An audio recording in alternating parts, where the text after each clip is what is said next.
Qiz talashgan o'smirlar. Xudoyberdi To'xtaboyev. 3-qism.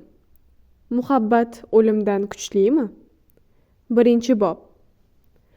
Yo'ldoshxon mana bir necha kundirki tuman kasalxonasida yotibdi.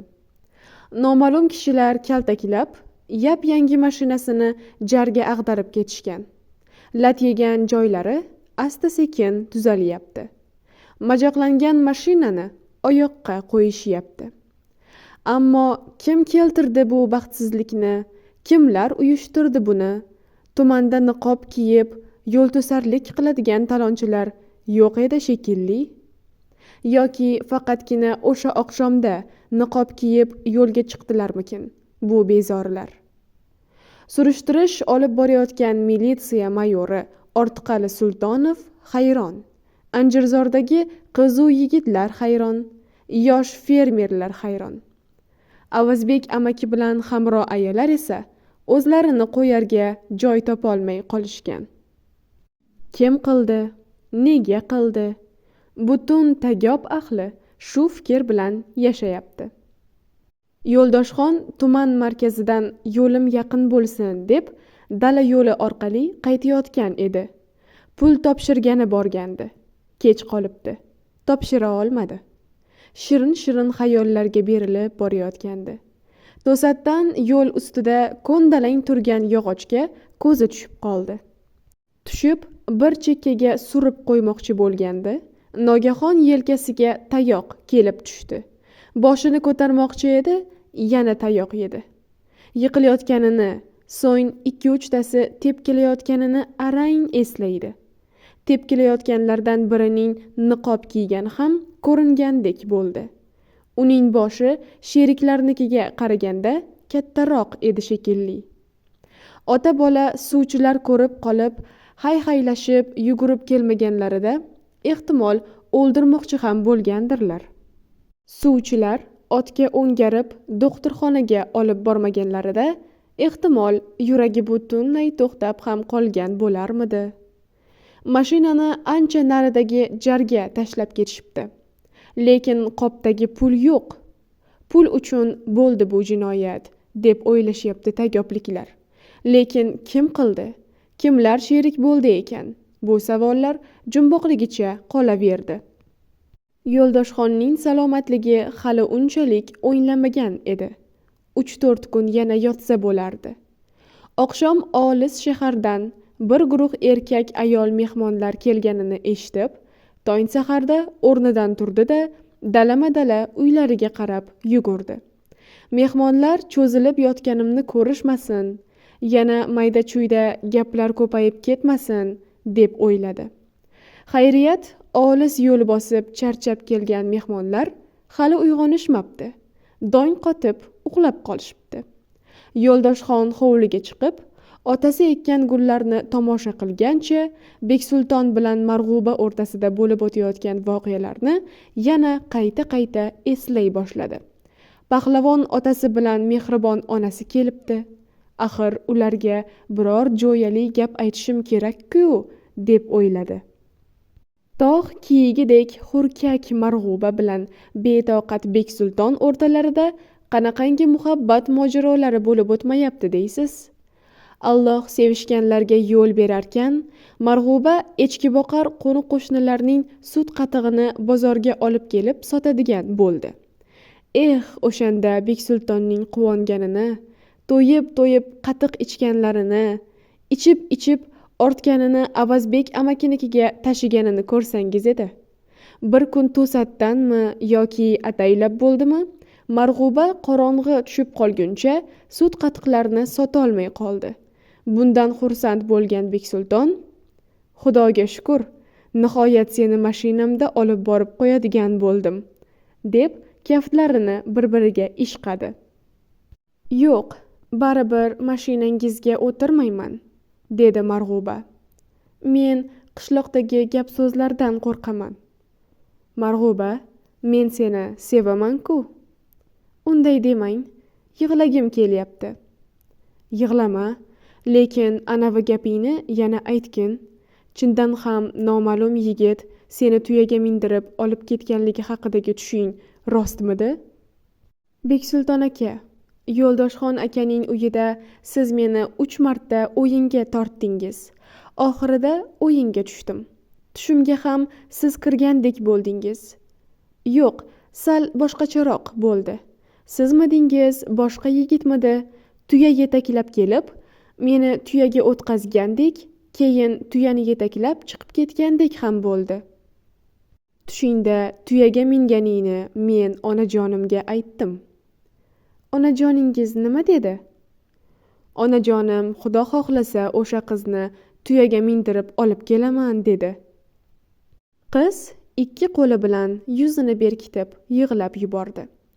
Beksulton mashinani yo'l chekkasiga olib to'xtatdi.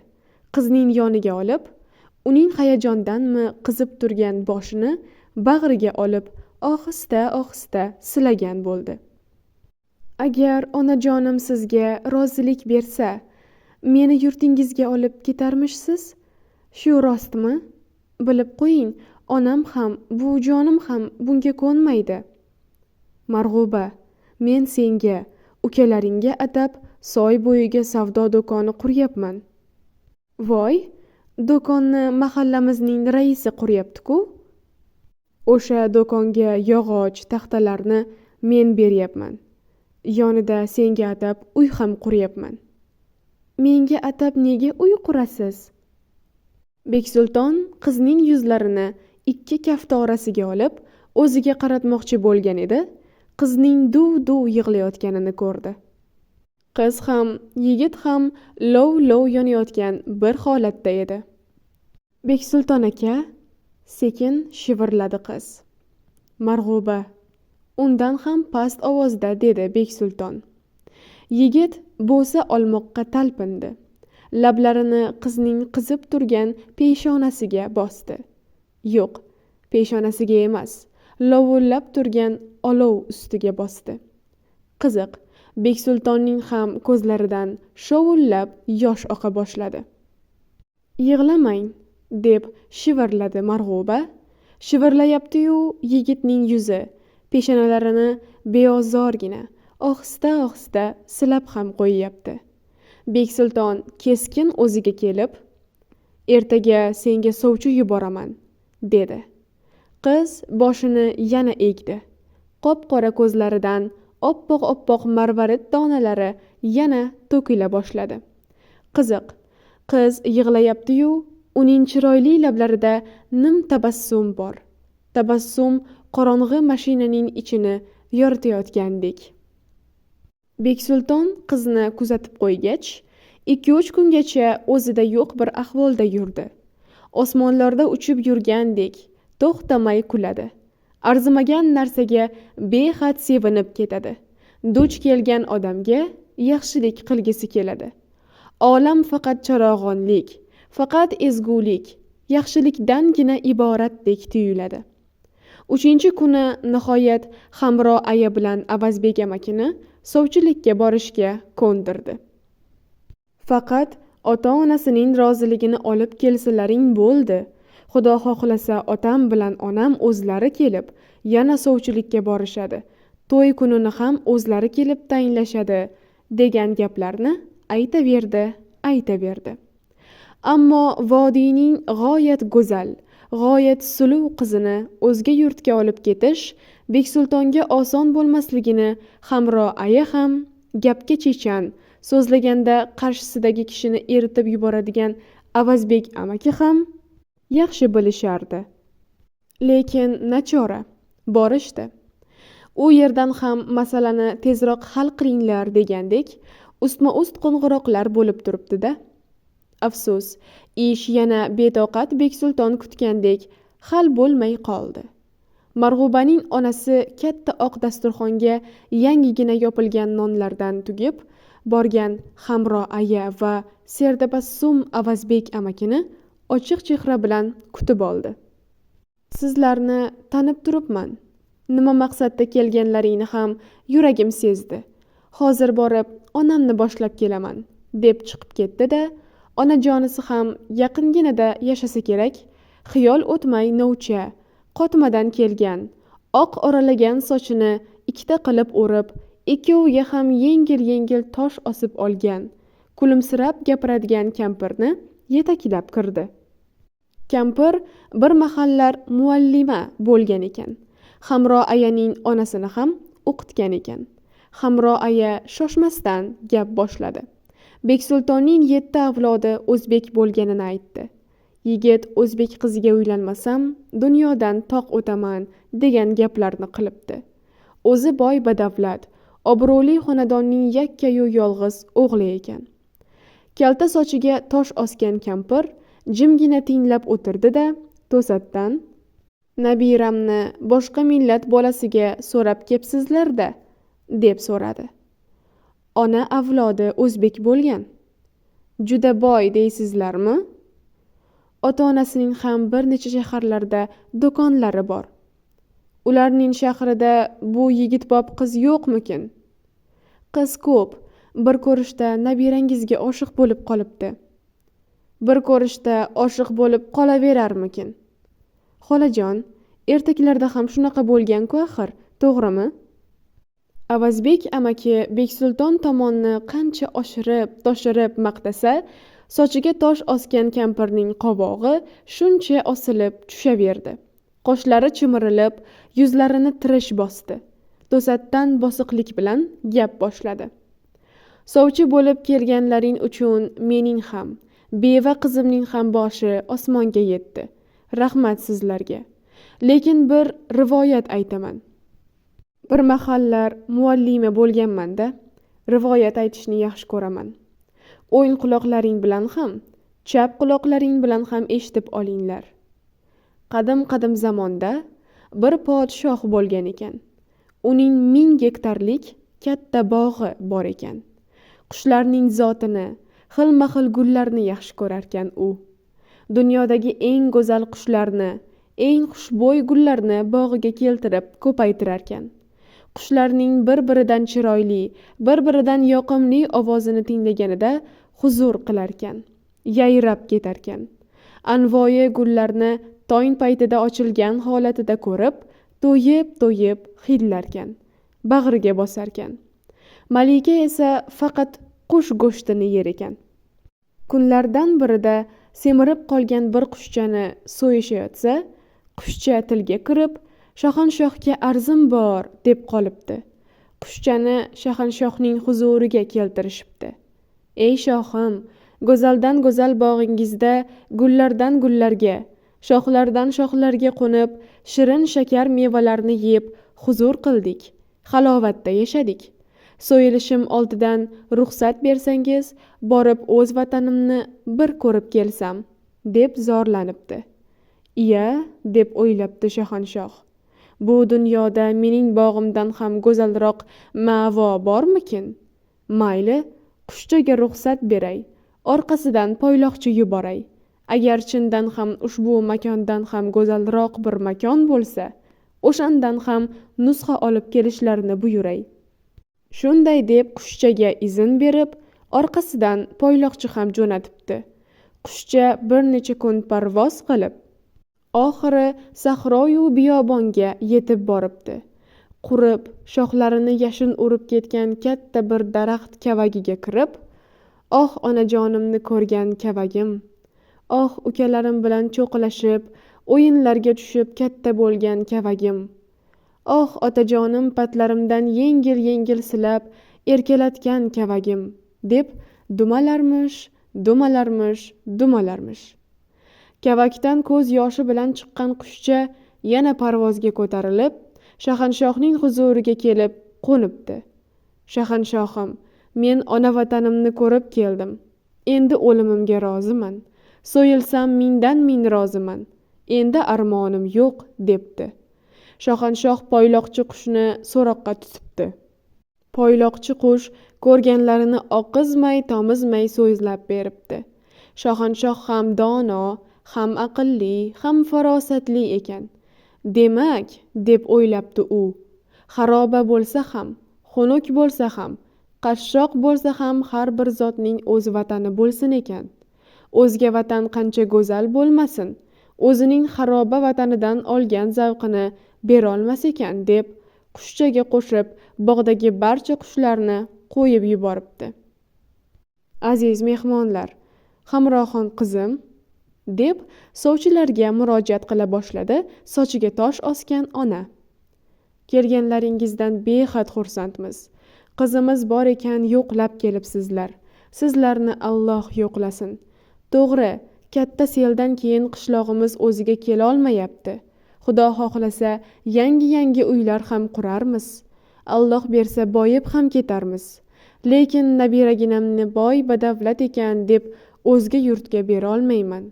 Oddiygina bo'lsa ham shu yerdan kuyov chiqib qolar. 2-bob. Mehribon Gulsun ona bilan Pahlavon Nurlan og'a o'rinlaridan turib, yuvinishga ulgurmasligidayoq Maqtanchoq amakining uyi yo'qlab keluvchilarga to'la boshladi. Birovi lagan to'la qatlama, birovi chinni kosani to'ldirib, shirova qaymoq ko'tarib, assalomu alaykum deb kirib kelaverishdi. Qup-quruq dashtda bir tomchi ham suv yo'q joyda Rahim qori degan bir mirishkor uzumning shunday navini yaratibdiki, bir boshini zambilga qo'yib 2 kishi arang ko'tarar ekan. Ana shu sohibkor ota bir bosh uzumni savatga solib, arang ko'tarib kirib keldi. Agar mana shu mehmonlaringni bog'imga olib bormasang, sen avazni kechirmayman deb ham qo'ydi. Mana endi 2 mehmonga ko'rsatilayotgan izzat ikromni ko'rsangiz, yuqori mahallaning mo'ylovini bir burab qo'ysa, har qanday ishni jo'n bitiradigan raisi Pahlavon Nurlan og'aning yo'q, uyat bo'ladi deyishiga ham qaramay qo'liga suv quyyapti. Past mahallaning burnini bir jiyirsa, har qanday muammo hal bo'lib ketadigan pakana raisi qo'lidagi momiq sochiq bilan Pahlavon Nurlan og'aning yuzidagi suvni artib turibdi. Ayniqsa chet eldan umidvor bo'lgan yosh fermeru tadbirkorlarni ko'rsangiz, Pahlavon Nurlan og'a o'tirsa o'tirishadi, tursa turishadi. Dasturxon atrofida asta-sekin mehmonlar ko'payib boryapti. Taklif qilinganlar, taklif qilinmaganlar undan ko'p.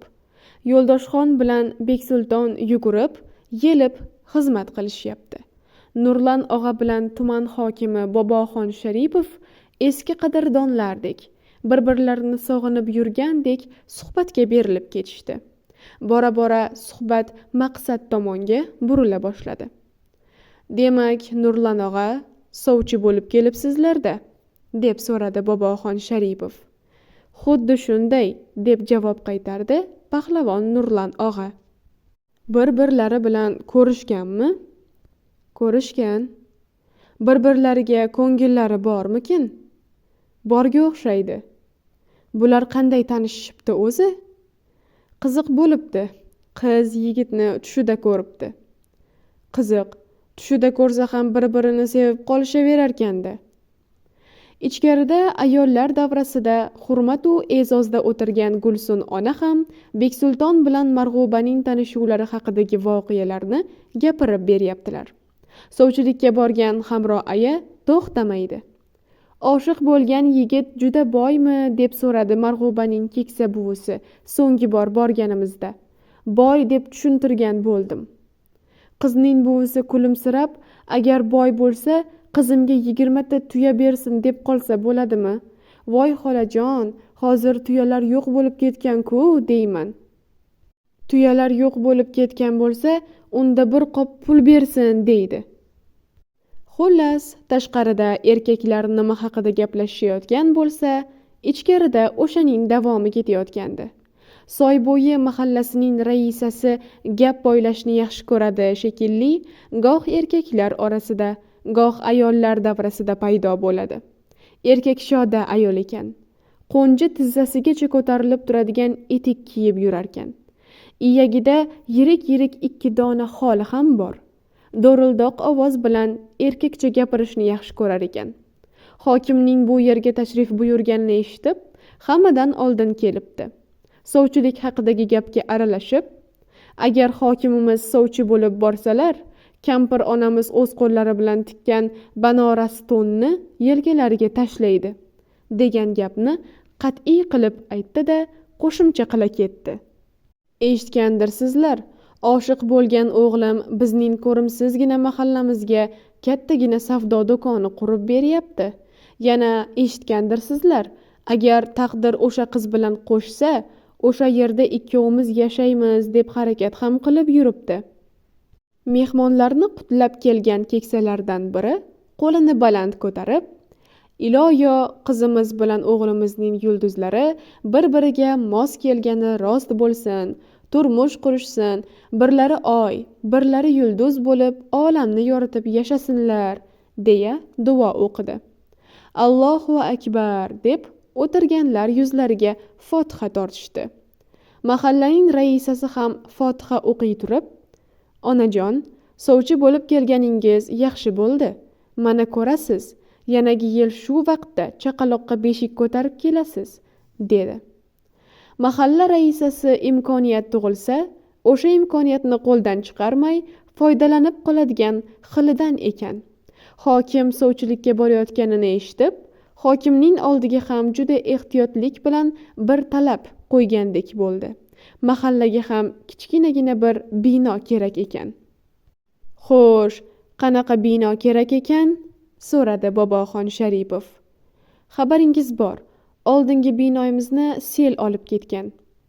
Bilaman, o'sha binoyingiz haqidagi aktlarni menga berishgan.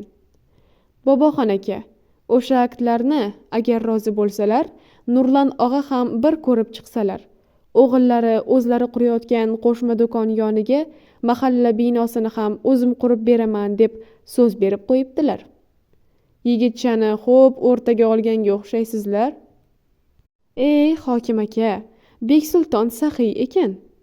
To'ydan keyin butun qishloqdagilarning tomini tunukadan qilib beraman deb yuribdi. G'alati bir holat yuz berdi. Suhbatga berilayotganlar to'satdan jim bo'lib qolishdi. Hokim bu ayol yosh yigitni xo'p toblaganga o'xshaydi degan gapni o'yladi shekilli, qoshlari chimirilib ketdi. Nurlan og'a bo'lsa, qurilishi kerak bo'lgan qo'shma do'kon bilan yoniga tushadigan mahalla binosini ko'z oldiga keltirib, bir zumda xarajatini ham chamalab ko'rdi chog'i, narada o'rtog'i bilan suhbatlashib o'tirgan Beksultonga qo'ng'iroq qildi. Darg'azabroq ovoz bilan, "Soybo'yi mahallasiga nima qurmoqchisan?" deb so'radi. "Qo'shma do'kon deb aytganman-ku sizga", degan javob qaytdi o'g'lidan. "Mablag'ni qayerdan olasan?" "Yo'ldoshxon ikkovimizniki teng bo'ladi." "Juda haddingdan oshib ketmayapsanmi, o'g'lim?" "Ota, onamga ham aytganman. 6 avlod oldin ketgan onamiz mana shu qishloqdan ketgan ekan." "Buni sen qayoqdan aniqlading?" "Otajon, sizlar hozir sovchi bo'lib boradigan uyda ham 100 yillardan buyon rayhon ekishar ekan. Bizning uyimizdagi rayhonlarning hidi ham o'sha rayhonlarning hidiga juda o'xshab ketadi." Bir necha soatdan keyin rayhonli hovliga sovchilar kirib bordilar. Yana bir necha soatdan keyin o'sha rayhonli hovlidan Boboxon Sharipov, Maqtanchoq Abazbek amaki, Pahlavon Nurlan og'alar vodiyning zarbof to'nidan kiyib chiqishdi. Ostonada to'xtab Fotihani uddaburonlik bilan hamma narsani undirib olgan raisadan emas, sochlariga oq tosh bog'lab yuradigan keksa onadan so'radilar. Qari ona to'lqinlandi shekilli, gapirolmay qoldi. "O'g'lim olamdan o'tgan edi. O'rniga Alloh menga yangi o'g'il jo'natayotgan ekan. Qadaming qutlug' bo'lsin, o'g'lim. Qizginamni bag'ringga bosib, ehtiyot qilib yur", deb so'zini oxiriga yetkazolmay yig'lab rayhonli hovliga kirib ketdi. 3-bob. Allohning bir kuni quvonchli, bir kuni tashvishli o'tar ekan. Anjirchi qizlar o'tayotgan har bir kunlaridan mamnun edilar. Pahlavon Hayitvoyga Alloh kuch-quvvatdan tashqari yetarlicha aql-farosat ham bergan ekan. Yoniga yordamchi olib, temir tersaklar sotishni yaxshigina yo'lga qo'yib oldi. Qiziqchi Akrom shirinso'z Farida bilan yo'g'on ingichka quvurlarni faqat biz sotamiz deb turib olishgan. Sotishyapti. Zulxumor qat'iyatli, bir so'zli ekanligini yana ko'rsatdi. Opachalarim fermer bo'lishdi. Biri mol boqyapti, biri bog' parvarish qilyapti. Men ham fermer bo'laman, deb Anjirzordan ketmay turib oldi. Shunday qilib, har birlari o'zlari tanlagan o'rinlarida tuppa-tuzuk ishlashayotgan edi. To'satdan Farida 3 kungacha ishga chiqmay qoldi. Qo'shni bir qizdan Akromjon bog'imizning etak tomoniga kelsin, bolalar uchun ertak berilayotgan paytda kelsin, zarur, juda zarur gapim bor, deb aytibdi. Shom g'ira-shirasida uchrashdilar. Qorong'iroq bo'lib qolgan bo'lsa ham qizga boqib, Akrom uning ko'p yig'laganini, ko'zlari shishib ketganini payqadi. "Nima bo'ldi?" deb so'radi u. Javob o'rniga Farida yelkasini silkitib, chuqur xo'rsindi. "Akrom, meni erga berishyapti." "Erga? Kimga? Nega berishyapti?" "Semonchi amakining o'g'liga, Hamidga berishyapti. Uzoq yurtda ishlab, puli ko'payib kelgan ekan, akalarim o'shanga beramiz. Sementdan 10 tonna qarzimiz bor edi. Qutula qolaylik deb shivir-shivir qilishyapti." "Demak, seni sementga almashtirishmoqchimi?" "Shunaqaga o'xshaydi. Onam akalarimga qo'shilib meni uyga qamab qo'yishgan. Ko'chaga ham chiqmaysan, tunuka sotishga ham bormaysan deyishyapti." "Farida, hozir chiqib, o'sha akalaring bilan gaplashib qo'yaman." Yo'q, shashtingdan tush. Akalarim johil, umrida kitob o'qishmagan. Seni pichoqlab qo'yishadi. Undan ko'ra sen ham sovchi yubor, iloji bo'lsa tezroq." "Farida, axir biz anjirchilar, 4 yigit va 4 qizning to'yi bir kunda o'tadi deb qasam ichganmiz-ku." "Iye, nega yig'layapsan? Yig'lama. Bo'pti, men qasamni buzaman. Xudo xohlasa seni sementfurushlarga berib qo'ymayman. Ablah odam u, doim sementga tuproq qo'shib sotadi." "Sovchi yuborasanmi?" "Farida, biz bir-birimiz uchun yaratilganmiz." "Akrom, shu gaping gapmi?" "Bu gaplarni men o'lgunimcha aytaman. Farida, sen yaxshisan, hammadan ham yaxshisan." Farida kuchli hayajon ichida qaltirab o'rnidan turdi-da, ko'zlari porlab, dovdirab turgan Akromning yaqiniga bordi. "Sovchi qo'yasan-a?" "Qo'yaman. Hoziroq sovchilarni jo'nataman." Akromga Alloh dadillik berdi shekilli, qizni yengilgina bag'riga oldi. Keyin shom qorong'usida butun vujudi allaqanday shodliklarga g'arq bo'lib, ko'chada qayoqqa borishni, bu quvonchini kimga aytishni bilmay, anchagacha dovdirab yurdi. Chindan ham 4 o'smir, 4 qiz bilan maslahatlashib, Anjirzorda 4 yil ishlaymiz, pul to'playmiz, to'yimizni bir kunda o'tkazamiz deb ahdlashishgan. Kim bu ahdni buzsa, Yo'ldoshxonning hisob raqamida to'planayotgan puldan mahrum bo'ladi deb maslahat qilishgan. O'sha kuni bu maslahatlar bo'layotganda Qobil bobo ham bor edi. Duo qilgandi. Hayitvoyning yaxshigina shirali ovozi bor ekan, tilovat qildi. Hammalari cho'kka tushib, qiblaga qarab, so'zimizdan qaytmaymiz, shartnomani buzmaymiz. Xo'jayi Xizr boboning nazari tushgan bog'ni obod qilamiz. Qobil bobomizning so'zini 2 qilmaymiz, deb yuzlariga fotiha ham tortgan edilar. O'sha zahotiyoq har birlariga uylariga borib, yaxshi niyatlarini ota-onalariga aytgan ham edilar. Bularning hazil bilan tuzgan shartnomalari keyinchalik qishloqda ovoza ham bo'lib ketgandi. Ko'chalarda sang'ib yurgan ba'zi o'smirlarning ota-onalari o'g'illarining qulog'idan cho'zib, "Senlar qachon o'shalarga o'xshaysan?" deb tanbeh ham berishgandi. "Yo'q, men qasam ichib tuzgan shartnomamizni buzolmayman. Yo'q, men Faridadan ham voz kecha olmayman. Ey Alloh, Farida ikkovimizni ehtiyot qilgin. Faridani sementchining o'g'liga bermayman." Akrom shu so'zlarni aytib, qanday qilib sementchining hovlisi oldiga borib qolganini bilmay qoldi. Hamid ko'cha eshiklari oldidagi supada qo'shnisi bilan qarta o'ynab o'tirgan ekan. Akrom odatda bunaqa paytlarda o'zini tutib tura olmas edi. Hozir o'zini bosibroq muomala qilsa bo'lardi. Yo'q, akromligini qildi. Hamidning yaqiniga yurib, "Yig'ishtir qartangni", deb do'q urdi. So'ng qo'lidan tortib, nariga sudray boshladi. "Nima demoqchisan o'zi?" deb Hamid siltanib Akromning qo'lidan chiqdi. "Sen Faridaga sovchi qo'ydirdingmi?" "Sovchi qo'ydirdim. Xo'sh, nima deysan?" "Sovchilaringni qaytarib ol." "Iya, sen menga xo'jayinmisan?" "Men Faridaga xo'jayinman. Bilib qo'y, Faridaga ko'zingni ochibroq qaraydigan bo'lsang ham, ichagingni boshingga salla qilib qo'yaman. Sen tunuka sotib kuchayib ketibsan-da." "Kuchayganim yo'q. Sen o'zga yurtdagilarning yuvindisini ichib kuchayganga o'xshaysan. Faridani tinch qo'y. Biz bir-birimizni sevamiz." "Faridani sendan oldin men sevganman. 3 yil partada birga o'tirganman. Sen bir marta ham birga o'tirganing yo'q.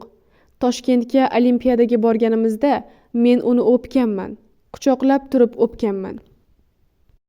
"O'pganman" degan so'z bamisoli Akromning vujudiga gugurt chaqib yuborgandek bo'ldi. Ko'z oldini zulmat bosdi. O'zini butunlay yo'qotdi.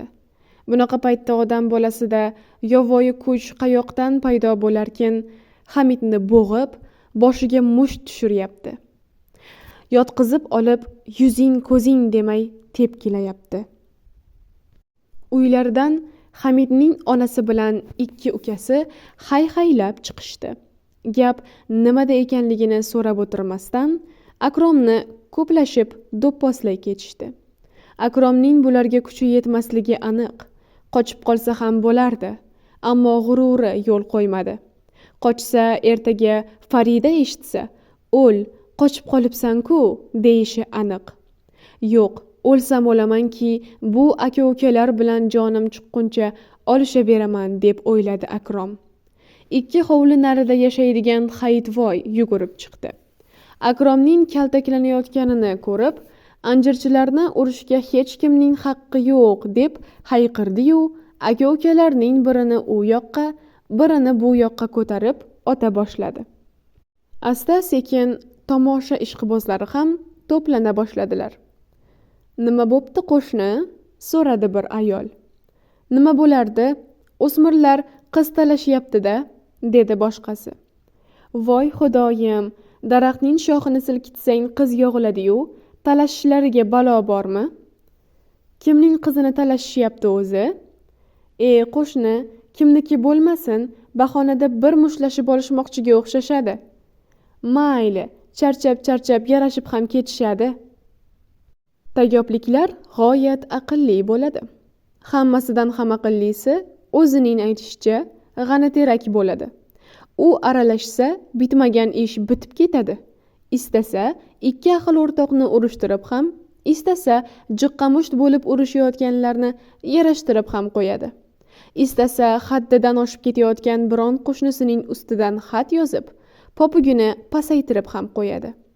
Yana istasa nochor ahvolga tushib qolgan biron chol yoki kampirga badavlatroq kishidan nimadir undirib berib, yarmini o'zi olib ketaveradi. Ana shunday qobiliyatlari ustiga Alloh unga yana bir qobiliyat, ya'ni asalariga o'xshab hid olish qobiliyatini ham ato qilgan ekan. Qarang, janjal bu mahallada bo'lyapti-yu, narigi mahallada turib, janjalning hidini olib, ko'z yumib ochguncha yetib kelibdi. Akrom bilan Hamidning qo'llaridan tortqilab o'rtaga olib chiqdi. "Haloyiq, ko'rib turibsizlar", deb baland ovozda gap boshladi. "Ikkovi ham jinoyatchi. Birining burnidan, birining chakkasidan qon oqyapti. G'anaterakni bilasizlar.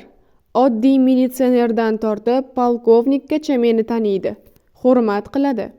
Hozir yuz bergan jinoyatning xabarini militsiyaga yetkazsam, darhol ikkovlarini ham qamoqqa olib, javobgarlikka tortish uchun tergovni boshlab yuboradi. Akrom o'zga yurtdan tunuka bilan quvur olib kelib, qishloqni obod qilyapti. Hamid boshqa yurtdan dollar ishlab kelib, do'kon ochib, kavush sotyapti. Bu ham zo'r. Xaloyiq, shu ikkovini yarashtiraymi yoki ishini sudga oshiraymi? Yarashtiring, sudga bermang degan past baland ovozlar eshitildi. Yaqinimga kel ikkoving. Bir-biringga qo'l uzat. Kaftingni kaftingga bos. Xaloyiq, yarashtirganim uchun g'ani terakka mukofot berishsinmi yoki militsiyaga 30 ming so'mdan jarima berishsinmi? Mukofot berishsin. Mukofot berishmasa javobgar bo'lishsin degan gaplar eshitildi. Xaloyiq deb yana so'zini davom ettirdi g'ani terak.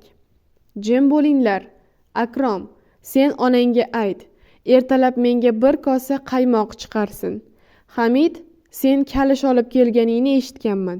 O'zimga, xotinimga bir juftdan kalish chiqarasan. Rozimisizlar? Roziman, dedi Akrom. Kalishni hoziroq beraman, dedi Hamid. 4-bob. Qobil bobo barvaqt turib, fermadagi katta molxona eshigi oldida xat topib oldi-yu, betoqatligi boshlandi. Yoshi 80ga qarab boryapti-yu, lekin bunaqangi haqoratli holatni hech qachon boshidan kechirmagandi. Tortadi, qo'lidagi xatni takror o'qiydi. Xat tashlagan kishi anjirzor orasida bo'lmasin deb o'sha yoqqa yugurib boradi. G'ijimlangan xatni yana o'qiy boshlaydi. Ey, 80ga kiryapman deb hammani og'ziga qaratib yurgan, namoz o'qishni bilmaydigan, to'ylarga kir ko'ylak ustidan qizil bo'yinbog' taqib boraveradigan chol. Sen qo'shmachisan. Senga ota-onalari ishonib topshirgan Zulxumor, Saddiniso, Farida, Rohila, Umida degan go'zal qizlarni kechalari uchar, yolg'onchi, tovlamachi Yo'ldoshxonga pulim ko'p deb tunikasini 5 baravar qimmat sotayotgan Beksultonga qo'shib berasan u pullarini shilib olasan. Qizlarning hammasi hozir homilador. Agar ota-onalariga ma'lum qilsam, seni oq mozorga janozasiz ko'mishadi. Kechagi bozorda kattagina novvosni yaxshigina pullab kelding. Pullarni tolning tagida o'tirib olib, chotingning orasiga olib rosa sanading. O'sha pullarning yarmini bugun shu kechadan qoldirmay bizga berasan. Tarnov oldidagi qumga ko'masan. Birovga aytsang ham, pul bermayman desang ham o'lim. 2 o'lim senga tikilib turibdi. Qimorboz o'g'ling. Tavba, deb o'yladi Qobil bobo. Yo tavba, yo Allohim. Nega puli ko'p Yo'ldoshxongami, Beksultongami yozishmadi ekan bu xatni? Yo xatni Beksultonga ko'rsataymikin? Yo'q, bu yigitcha tutaqib ketadi. Xat egasini topaman deb butun qishloqni oyoqqa turg'izadi. Bobo qayta o'yladi. Kecha oqshom qiz talashib mushlashganlarni ko'z oldiga keltirdi. Ehtimol bu xat o'sha mushlashganlarga aloqadordir deb o'yladi. Nihoyat Qobil bobo o'ziga kela boshladi. Anjirchilarni shoshilib to'plash ko'nglidan o'tdi. 1 soat o'tar-o'tmas yigitlar va qizlar jam bo'ldilar. Boboning kuchli hayajon ichida qolganligini darhol sezdilar. Bobojon, nima bo'ldi? Deb so'rashdi qizlar. Jim bo'llaring, bugun faqat men gapiraman, deb bobo hammalarini jerkib berdi. Mana bu menga yozilgan dahshatli xat tuhmat, qotilning qo'li bilan yozilgan xat. Yo'q, boshingni qimirlatma qizim, baribir o'qimayman. Mana bu xat senlarning mana shu hovuz bo'yida, mana shu tuproq supada o'tirib yozgan qasamyod xatlaring. Akrom betoqat bo'laverma deyapman. Biz 9A sinfning har yoqda sarson bo'lib yurgan o'quvchilari Yo'ldoshxonning xarob bo'lgan bog'ida to'plandik deb yozgandilaring. Ha, shunday deb yozgandik. Xizr bobo nazar qilgan bog'ni yana obod qilamiz deb yozgandilaring. Ha, yozgandik. Bog'imiz daromadini to'plab, to'yimizni bir kunda o'tkazamiz deb yozgandilaring. Qobil bobo rozi bo'lsa, kecha-yu kunduz bizdan xabardor bo'lib tursalar, to'yimiz o'tgan kunning ertasiga bobomizni haj safariga jo'natamiz degandilaring yoki mendan biron yomonlik ko'rdilaringmi? Yo'q bobojon, faqat yaxshilik ko'rdik. Mehnatga o'rgatdingiz, rostgo'y bo'lishni o'rgatdingiz. Biz bir-birimizni hurmat qilishga o'rgatdingiz. Xizr boboning nazari tushgan bog'ni ehtiyot qilishni o'rgatdingiz. Qizlar, yigitlar gapiryapti. Qobil bobo boshini egib olgan.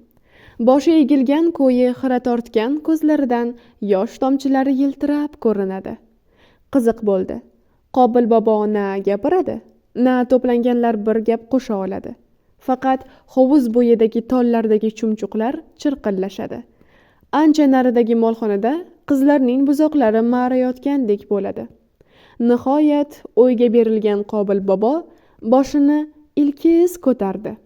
Endi yo'z-ko'z ifodalarida g'ussa, tashvish kamroq edi. Qizlarim, o'g'illarim, o'sha xatda Qobil bobomizning har bir so'zi biz uchun qonun deb yozgandilaring. Ha, yozganmiz, deyishdi qizlar.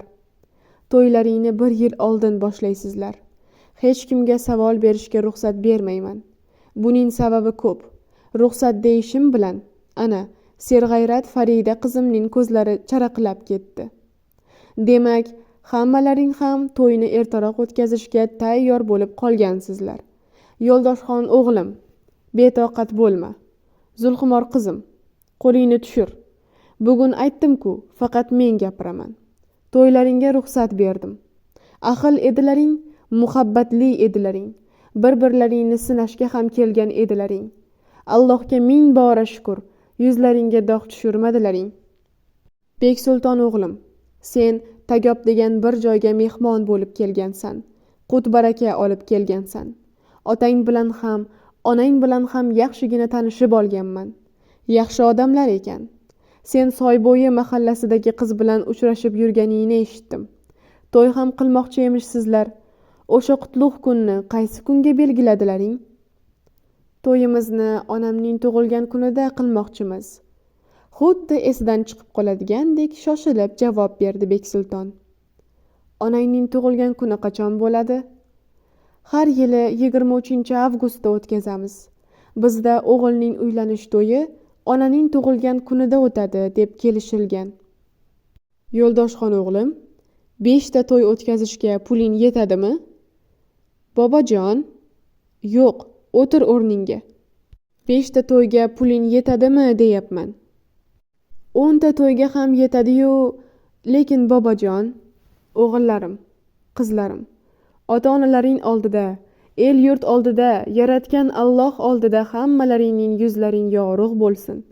Iloyo umrlaringni oxirigacha ana shunday yorug' yuz bilan yashanglar.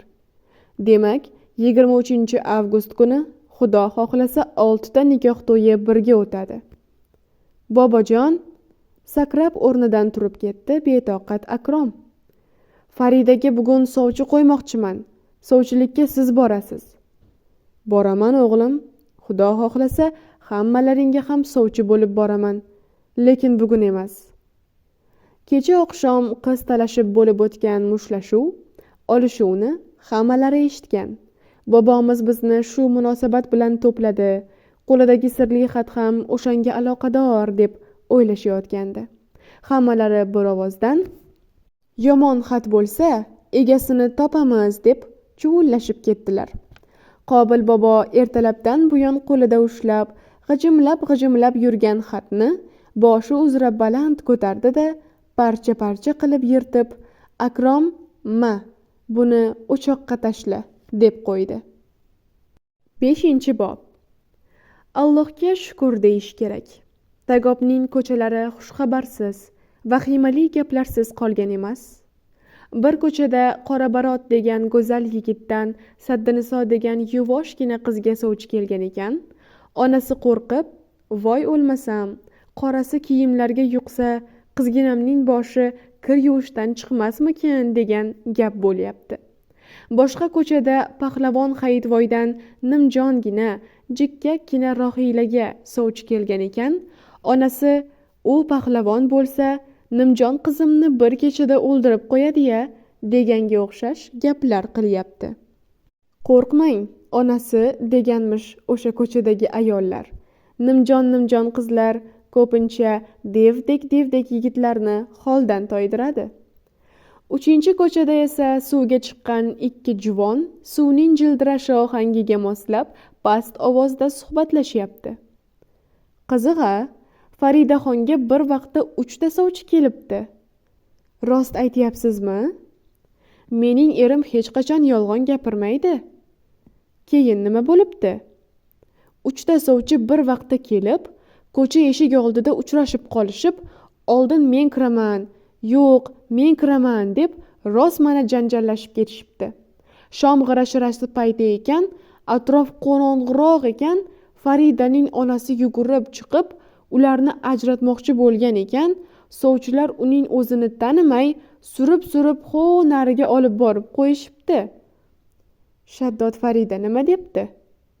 Hech narsaga e'tibor bermay, povullatib sigir sog'ib o'tiraveribdi. Muncha shoshasiz, to'xtang, yana bir gap aytib olay. Aytsangiz tezroq ayting, qozon ostiga olov qalab chiqqanman.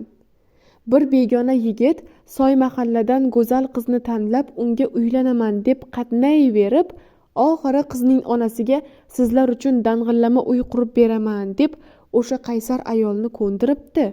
To'y kunini belgilab ham qo'yishgan ekan. Qizning sevgan yigiti bor ekan. Kechasi kelib olib qochib ketibdi. Qizni-ya? Qizni bo'lmay onasini olib qocharmidi? Endi to'ylari nima bo'larkan? Qo'shnijon, nima bo'lardi? Ularda pul ko'p, unisiga bo'lmasa bunisiga uylanib ketaveradi-da. 6 ko'chada bo'lib o'tayotgan 6 xil gapning hammasini qog'ozga tushirish shart emasdir.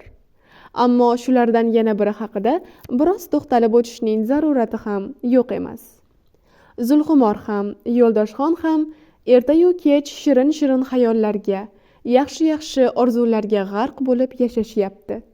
Biri temir quvurlar u arzon tunukalar haqida o'ylasa, boshqasi Anjirzorda shuncha o't nobud bo'lib ketmasin, molxonani kengaytirsammikin deb o'ylayapti.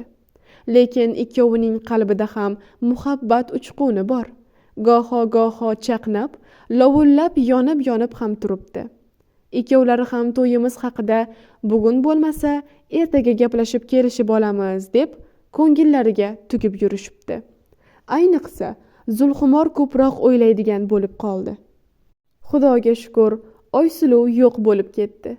Yo'ldoshxon ham o'zga yurtga kam boryapti. Iloyo Yo'ldoshxon sochi kalta qirqilgan qizni unutgan bo'lsin deb o'ylaydi. Allohga iltijo qiladi. Muhabbatimga hech kim rahna solmasin deb Allohdan qayta madad so'raydi. Lekin Saddiniso, Farida, Rohilalar to'y harakatiga tushib qolishdi. Zulxumorning ham mehribon onasi, prokuratura tergovchisi Husniddin degan g'oyat kelishgan bir yigit haqida tez gap ochadigan bo'lib qoldi. Zulxumor esa uf deb hovliga chiqib ketadi. 3 kun oldin qo'shni qishloqdagi doindor fermerga turmushga chiqqan opachasinikiga mehmonga borgandi. Opa-singil bir kecha uxlamay, faqat bir-birlariga aytishi mumkin bo'lgan sirlarini aytib, suhbatlashib chiqishdi. Mana shu xonadonning Toshkentda o'qiyotgan xushro'ygina, kelishgan yigiti bor ekan. U 3 yildan buyon Zulxumorning suratini ko'krak cho'ntagida saqlab yurarmish. Bas qiling bu gaplarni, bo'lmasa hozir jo'nab qolaman, deb opachasini jerkib berdi Zulxumor. Hali bular holva ekan. Qattiq qo'l, shafqatsiz prokuror otasi ham bir boyning to'ng'ich o'g'lini mo'ljalga olib yurgan emish. Agar otasi ham o'sha yigitga tegasan deb gap ochib qolsami? Yo'q, Xudo saqlasin. Yo'ldoshxon to'satdan Anjirzorga borib qoldi. Zulxumorning ishlarini maqtadi. Yangi odamlarni ishga olibsan, molxonani kengaytiribsan, bankadagi anjirlarni sota boshlabsan. Zulxumor, baribir zo'rsan, juda zo'rsan, dedi. Sen bilan birga ketmoqchiman, deb to'satdan Yo'ldoshxonning mashinasiga o'tirib oldi Zulxumor. Sen har kuni shu vaqtda ishdan ketasanmi? Shunchaki so'rab qo'ydi Yo'ldoshxon. Yo'q, bugun seni sog'inib qoluvdim. Shuning uchun erta ketmoqchiman. Boshini silkitib kuldi Zulxumor. Anchadan buyon sen bilan gaplasholmayapmiz. Sening ham gaplaring yig'ilib qolgandir. To'g'ri, ikkovimiz ham ishga qattiq berilib ketdik. O'ychan bir holatda so'zladi Yo'ldoshxon. Eshitdingmi? Hayitvoy bilan Rohilalarning ota-onalari to'y haqida kelishib, oq o'rar ham qilishibdi. Ha, eshitdim, zo'r bo'libdi. Yo'ldoshxon, bilgandirsan, Beksulton unashgan qiz chindan ham boshqa yigit bilan qochib ketibdimi? Yo'ldoshxon yana o'yga berildi. Shekilli biroz xayol surib turdi-da, to'satdan dedi. Yolg'on. U yerdan kelgan tunukalar Ukrainadan kelganga qaraganda ancha yupqa ekan. Boshim qotib qoldi. Kelib tushgan narxida sotsam, yo'lkirani qayerdan chiqarib olaman? Zulxumor, tengqurlarimizning to'yi haqida gap boshlasam, Yo'ldoshxon ham to'yimiz haqida gap ochib qolar, mashinani to'xtatib, darhol yonimga o'tar.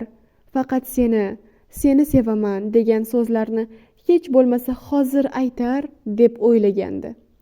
O'ylagan sari vujudida iliq bir qaltiroq qo'zg'alib kela boshladi. Nazarida hayajonlar olamiga g'arq bo'layotgandek bo'ldi. Yo'ldoshxon esa shu daqiqalarda kostyumining o'ng cho'ntagida kulib, charaqlab turgan Oysuluvning suratini paypaslab qo'yyapti. Xuddi boshqarib borayotgan rulning shundoqqina ustida kulib turgan Oysuluvni ko'rgandek bir holatda. Aqlli, ziyrak Zulxumor baribir o'rtalarida kimdir turgandek bir yoqimsiz holatni his qilardi. Kim ekan u? Nahotki o'zga el qizi bo'lsa? Bildingmi? Yana suhbatni ko'nglidagi gapga tomon burgisi keldi Zulxumor. Safar bilan Umida shuncha gaplardan keyin kelishib olishibdi. Turmush qurishmoqchi emishlar. Zulxumor, bunaqa gaplarni qizlar biladi-da, men qayoqdan bilay? Yo'ldoshxon, biz 6 ta nikoh to'yini bir kunda o'tkazamiz desak, qishloqdagi boshqa yoshlar ham shunaqa qilamiz deyishayotgan emish. Men nima deyapman, o sening xayollaring qayoqlarda yuribdi? Menga ham sovchi kelyapti. Zulxumor, g'alatisan-a? Qiz bola balog'atga yetganda sovchilar albatta keladi-da. Nahotki kimdan deb so'ramasang? Bitta yarimta boyning bolasidandir-da. Nima deb javob berishni bilmayapmiz. Zulxumor, sen mendan ham ko'ra aqlliroqsan. Mendan ham ko'ra kengroq fikrlaysan. Nima deb javob berishni o'zing yaxshi bilasan. Zulxumor to'satdan qichqirib yubordi. To'xtat mashinani. Nima? Nega? Tinchlikmi? To'xtat, nomard. Yo'ldoshxon hamon orqasiga o'girilib qaragani yo'q. Hamon rulning shundoqqina ostida Oysuluv o'tirgandek. Xushbo'y atirlar hidi ufurib turgan kalta sochlarini silkitib qo'yayotgandek. Yo'ldoshxon qattiq tormoz berib, mashinani to'xtatdi. Zulxumor sakrab mashinadan tushdi. Aylanib o'tib, Yo'ldoshxonning yuziga ketma-ket tarsaki urdi. Yo'q degancha noma'lum tomonga qarab yugurib ketdi. 6-bob. Yo'ldoshxon bu kecha uxlay olmadi. Ko'z o'ngida 2 qiz, 2 hurliqo, biri o'ychan, g'amgin, nim tabassum bilan jilmayibroq boqadi. Boshqasi sharaqlab kuladi. Kulgisi jarangli, beg'ubor. Bu kulgidan olam charog'on bo'lib ketgandek bo'ladi. Zulxumor tumanga mashhur bo'lgan nomdor prokurorning qizi. Yo'ldoshxonga vaqtida yordami tegdi. Yordami bo'lmaganda shuncha anjirzorni ola olarmidi? Ololmasdi. Ehtimol yana yordami tegar. Lekin Oysuluvni tanlasa, qizning tadbirkor dugonalari bilan yaqindan aloqa bog'lashi mumkin. O'sha shaharda dovruq taratib yurgan qizlardan biri yurtingizga borib parfyumeriya do'koni ochaman degan. Ana shu qiz qayta qo'ng'iroq ham qilgan. Oysuluvning yana bitta dugonasi O'zbekistondan nafis, go'zal chinnilarni keltirmoqchiman degan. Ularda pul ko'p, dollar ko'p. Prokuror bo'lsa so'nggi paytlarda ancha xasis bo'lib qolgan. Yo'ldoshxon bir bora pul so'rab borganda, o'zimda yo'q-ku, senga qayerdan topib beraman, dedi. Yo'q, endi prokurordan umid qilmaslik kerak. Men tadbirkorman, deb o'ylay boshladi yana Yo'ldoshxon. Tadbirkor foydani va yana foydani o'ylashi kerak. Agar foydani ko'paytirishni o'ylamasa, olishuvda yutqazib qo'yadi, kasodga uchraydi. Men tadbirkor bo'laman deb o'ylayotgan ekanman, demak avval qishlog'imdagi, so'ng tumandagi puldor tadbirkorlar bilan olishishimga to'g'ri keladi. Xudo xohlasa olishaman ham, yengaman ham. Oysuluv, bekorga seni sevib qolmadim. Sen orqali tunukayu quvurni ham qo'lga kiritaman. Zulxumor, meni kechir. Seni sevardim. Jonu dilimdan ortiq sevardim. Hozir ham sevaman. Axir sevgi deb boshqa joydan shovullab oqib keladigan boylikdan voz kecha olmayman-ku. Zulxumor, sen aqlli qizsan. Juda aqllisan. Meni kechirishingga ishonaman, deb ana shunday o'ylarga borardi Yo'ldoshxon. Ko'krak cho'ntagida ehtiyotlab olib yuradigan ikki qizning ikki suratini olib, stol ustiga qo'ydi. Goh unisiga, goh bunisiga uzoq tikildi va ey Xudo, axir men ikkovini ham bir xilday sevaman-ku, deb jahl bilan stolni mushtlab o'rnidan turib ketdi. Jahl ustida ichkariga kirib, allaqachon uyquga ketgan onasini uyg'otdi. Voy bolam, haligacha uxlamadingmi? Hayron bo'ldi uyqusirab Hamro aya. Ayajon, men uylanishga qaror qildim. Hayajon ichida dedi Yo'ldoshxon. Xayriyat, Xudoga shukr, dedi onasi o'rnidan turib boshiga ro'molini o'rarkan. 4 o'rtog'ing ham allaqachon to'yga tayyorgarlik ko'rishni boshlab yuborgan. Sen bo'lsang bugun deysan, erta deysan, uf tortasan. Ayajon, men Oysuluvga uylanaman. Nima deding? Bekorlarni aytibsan. Zulxumor seni deb qanchadan qancha sovchilarni qaytarib yuribdi. Seni deb institutni tashlab kelganini butun qishloq biladi-ya. Meni sharmanda qilma. Zulxumorning onasi bilan biz allaqachon qudandachilikni boshlab yuborganmiz. Onaizor yig'lab yubordi. Oyoqlari qaltirab o'tirib qoldi. Tizzasiga urib yig'lashga tushdi. Shu paytda Avazbek amaki ham uyg'onib ketdi. Ona bolaning bahsiga quloq solib, bir nafas jim yotdi. U o'g'lining o'sha yurtga kuyov bo'lishi tarafdori edi. Bordi keldi boshlangandayoq Beksultonga qizlarimdan birini beraman deb yurdi.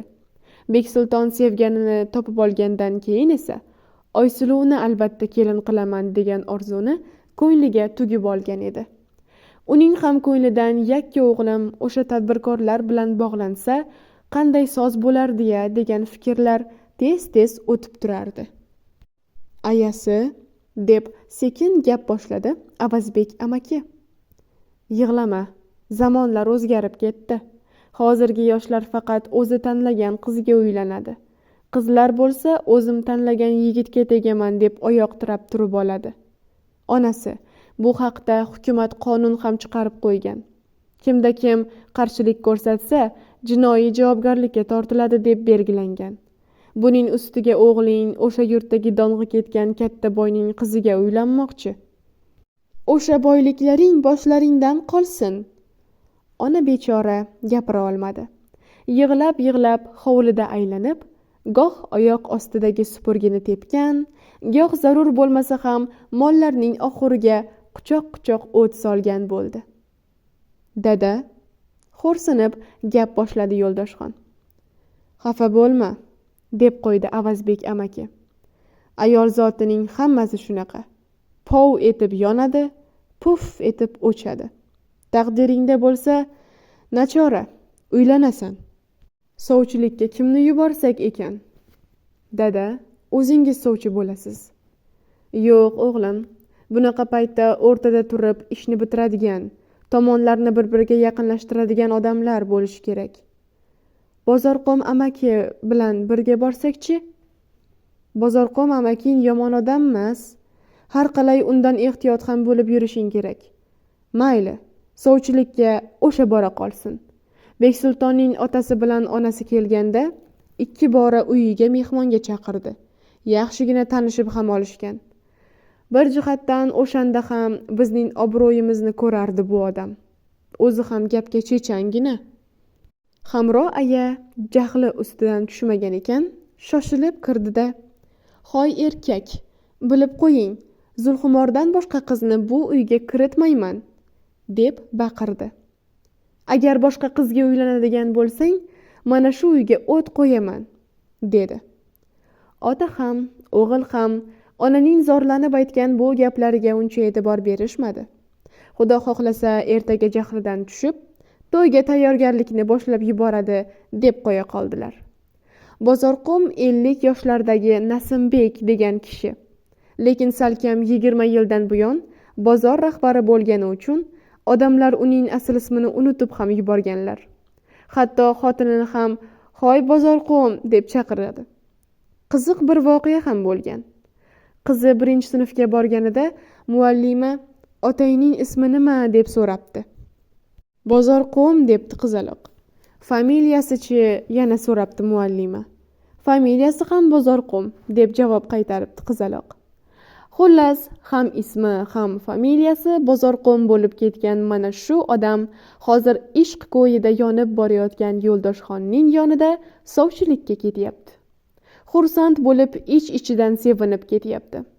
Bir amallab o'sha shahardagi tadbirkorlar bilan aloqa bog'lab olsam edi deb o'ylaydi u. Bu Yo'ldoshxon deganlari hali yosh, g'o'r, tadbirkorlikda tajribasi ham yo'q. Bu sohaning biram og'zi katta ajdarlari borki, tunuka savdosini ham, quvur savdosini ham uning qo'lidan albatta tortib olishadi. Harakat ham boshlab yuborishgan. Yo'q, yigitchaning qo'lidagi savdoni bir amallab men o'z qo'limga olishim kerak. Bu maqtanchoqqa Anjirzorning o'zi ham yetib ortadi. Allohning qahri keldimi, qarangki, sovchilikka ana shu shum niyatlar qilib yurgan kishini Yo'ldoshxonning o'zi tanladi. Xudo ishlaringni o'ngidan keltirsin deb Avazxon amaki fotiha ham berdi. Shirin-shirin xayollarga berilib, entikib, cho'llardan o'tib borayotgan Yo'ldoshxon tezroq Oysuluvga yetishishni o'ylaydi. Bir amallab Yo'ldoshxonning qo'shma do'konini o'ziga olish yo'llarini ko'zlab borayotgan Bozorqo'm nimadandir xursand bo'lib, goho Yo'ldoshxonning yelkasiga qoqib qo'yadi. "Lekin Yo'ldoshxon uka, senga butun yurtning havasi kelyapti", deb ham qo'yadi. "Gadoy topmas uzoq bir qishloqda tug'ilib o'sgan sendek bolaga o'zga yurtning eng boy qizi ro'baro bo'lgani uchun ham odamlar senga qoyil qolishyapti. Lekin Oysuluv ham hay g'oyat go'zal ekan. Ota-onasi bilan Beksulton uchovlarini mehmonga aytganimda, butun mahallaning qizlari ko'rib hayron qolishgan. Kelinoying ham bunaqa go'zal qizni umrimda ko'rmaganman degan edi. Kulganda bamisoli atirgul ochilgandek bo'larkan, olam charog'on bo'lib ketarkan. Lekin bir narsadan tashvishdaman uka. Seni hozir mafiya har tomoningdan o'rab olgan. Ikkovimiz hamkorlik qilsak deyman, birlashsak deyman. Mafiyaning katta og'iz kitlariga ikkovimiz qarshi tursak deyman-da. Shu yo'sin o'zga elning go'zal qiziga uylanish umidida yonib borayotgan Yo'ldoshxon bilan uni bor boyliklariga qo'shib yutib yuborishga reja aqtirayotgan Bozorqo'm suhbatlashib borishardi. 7-bob. Bozorqo'm bilan Yo'ldoshxonni Nurlan og'a bilan Gulsun ona xuddi qadrdonlaridek e'zoz-ehtirom bilan kutib oldilar. Suhbat boshlanib ketdi. Vodiyning shirasi tilni yorar shirin shakar mevalari-yu bu yurtning temir tunukalari haqida gap ko'p ekan. Talay rivoyatlar ham bor ekan. Gap orasida gapga usta Bozorqo'm sovchi bo'lib kelganlari xususida eslatib ham qo'yyapti. Bozorqo'mdan ham ziyrakroq va so'zamol bo'lgan Gulsun ona juda yumshoq, juda silliq qilib, avval o'g'il qizlarimiz bir gaplashib olishsin mazmunida chiroyli lutf ham qilib qo'yyapti. Yo'ldoshxon rulni boshqarib kelgan emasmi? Qattiq charchagan ekan, uxlab qoldi. Oysuluv kelib yuqoriga, o'z xonasiga ko'tarilayotganda, mast uyquda yotgan yigit uyg'onib ketdi va beixtiyor orqasidan yurdi. Oysuluv, huzuringizga kirsam maylimi? Deb so'radi yuqoriga ko'tarilgach. Ko'ryapsiz-ku, men endi keldim. Ust-boshimni almashtirib olishim kerak, dedi Oysuluv Yo'ldoshxonga tanish bo'lgan yumshoqqina ohangda. Biroz turib kiray bo'lmasa? Yo'q, charchaganman, dam olaman. Oysuluv, charchaganman deyapman. Bir og'izgina so'zim bor. Yo'q dedim-ku. Qancha gapingiz bo'lsa boshqa vaqt gaplashamiz. Yaxshisi erkaklar oldiga tushing. Gaplashishyapti, aroq ichishyapti, ashula aytishyapti. Siz ham yaxshi ashula aytardingiz-ku. Ashulalaringizni o'shalarga aytib bering. Uzr, qattiq gapirgan bo'lsam. Oysuluv eshikni yopib, ustidan parda ham tushirib oldi. Yo'ldoshxon siniq bir kayfiyatda bir bosib pastga, suhbatlashayotganlar huzuriga tushdi. Onalar hushyor, otalar ziyrak bo'ladi deydilar. Yo'ldoshxonning mahzun kayfiyatini darhol payqashdi. Payqadilar-u, oldingidan ham ko'proq mehr-muhabbat ko'rsata boshladilar. Gulsun ona bir marta o'g'lim desa, Pahlavon Nurlan og'a 7 marta o'g'lim deb, Xudo xohlasa Beksulton ikkovlaring qator-qator do'konlar ochasizlar deya ko'ngilni ko'taradigan so'zlarni aytib qo'yyapti. Mehmonxonaga g'amgin, ruhlari tushgan bir kayfiyatda qaytdilar. Yo'ldoshxonning butun borlig'ini allaqanday tubsiz xavotir qoplab olgan edi. Amaki, ota-onam nomidan sovchi bo'lib kelganingizni ularga tushuntirdingizmi? Deb so'radi Bozorqo'mdan. Aytdim, tushuntirdim. Xushlamaygina javob qaytardi Bozorqo'm. Tushuntirgan bo'lsangiz, ular nima deyishdi? Uka, gap sal boshqacharoq bo'lyapti. Qanday boshqacharoq bo'ladi? Qizimizni o'zbek xonadoniga kelin qilib berish haqida, o'g'limizga vodiydan kelin olish haqida qaror qilganmiz. Bu maqsadimizni ko'pchilikka oshkor ham qilganmiz. Qizimiz kimni tanlashini o'zi biladi. Xohishini o'zidan so'ranglar deyishdi. Xuddi shunday deyishdimi? Ha, xuddi shunday deyishdi. Xayriyat, deb Yo'ldoshxon sakrab o'rnidan turib ketdi. Ertalab barvaqt turishdi. Quyuqqina nonushta qildilar. Beksulton Yo'ldoshxon deb nom berilgan qo'shma do'konga shoshilib jo'nadilar. Do'konda faqat vodiydan kelayotgan quruq mevalar emas, yana qanchadan qancha nomdagi mahsulotlar shundoqqina yonginasida qurilgan do'konchalarda ham sotilarkan. Ha, qo'shma do'kon xiyla kengayibdi. Yo'ldoshxon o'zicha mag'rurlanib ham qo'ydi. Ushbu do'konga oddiygina sotuvchi bo'lib kelgan, qishloqda tegirmonchi deb nom chiqargan Rasuljon yugurib chiqdi. Endi Rasuljon ham, Oysuluv ham kichik guruhlarning rahbarlari bo'lib ketishibdi. Ko'rishib, hol ahvol so'rashib olganlaridan so'ng, Bozorqo'm Nurlan og'a bergan mashinaga o'tirib, "Uzr, men yana 1-2 bozorga o'tib kelaman", deb jo'nab ketdi. Qiziq, Yo'ldoshxon bamisoli o'sha amakiga suyanib turgandek, suyanchig'idan ayrilib qolgandek bir holatga tushib, vujudida allaqanday behuzur qiluvchi qaltiroq boshlandi. Bu holat uzoq cho'zilmadi. Yo'ldoshxon o'zini tutib, "Oysuluv, men sen bilan gaplashgani keldim", dedi. "Gaplashyapmiz-ku?" Beparvogina javob qaytdi Oysuluvdan. "Yo'q, tushunsangchi, men alohida gaplashaman deb keldim. Do'konda hech kim yo'q. Aytadigan gapingizni aytavering." "Iltimos, Oysuluv, hech bo'lmasa hovli orqasiga o'taylik." Oysuluv jiddiy, qovog'i solinganroq, qora, quyuq qoshlari chimirilgan holatda, Yo'ldoshxon esa butun borlig'ini qaynoq, hayajon yondirayotgan bir holatda do'kon orqasiga o'tib, bir-birlaridan uzoqroq o'tirdilar. Oysuluv, o'zing yaxshimisan? Anchadan buyon qo'ng'iroq ham qilmay qo'yding. Yolvorgandek hazin ohangda so'radi Yo'ldoshxon. Xudoga shukur, yomon emasman, deb qo'ydi Oysuluv. Oysuluv, men seni sevaman. Meni sevadiganlar juda ko'p. Yo'q, Oysuluv, men seni boshqacha sevaman. Boshqacha sevadiganlar hammasidan ko'p. Men senga chin muhabbatimni izhor qilgani keldim. To'yimiz kuni belgilaylik deb keldim. Yo'ldoshxon, rost gapni eshitgani keldingizmi? Bo'lmasam-chi, o'sha birinchi ko'rishgan kunimizdayoq seni unutolmay qolganman. Tushimda ham, o'ngimda ham sensan. Suratingni bag'rimga bosib, xayolimda osmonlarda uchib yurgandek bo'laman. Yo'ldoshxon, o'zingizni bosib oling. Osmonga boshqa vaqtda ucharsiz. Oysuluv o'rnidan turib, ostidagi stulni yana nariroqqa surdi. O'tira turib Yo'ldoshxonga achingan-namo qarash ham qilib qo'ydi. Rost gapni eshitgani keldingizmi axir? Oysuluv, jonim, kitoblardan yodlab olgan so'zlaringizni bir chekkaga yig'ishtirib qo'ying. Endi jerkish, tanbeh ohangida so'zlay boshladi Oysuluv. To'g'ri, birinchi bor uchrashganimizda mening ham yosh qalbimda iliqlik paydo bo'lgandi.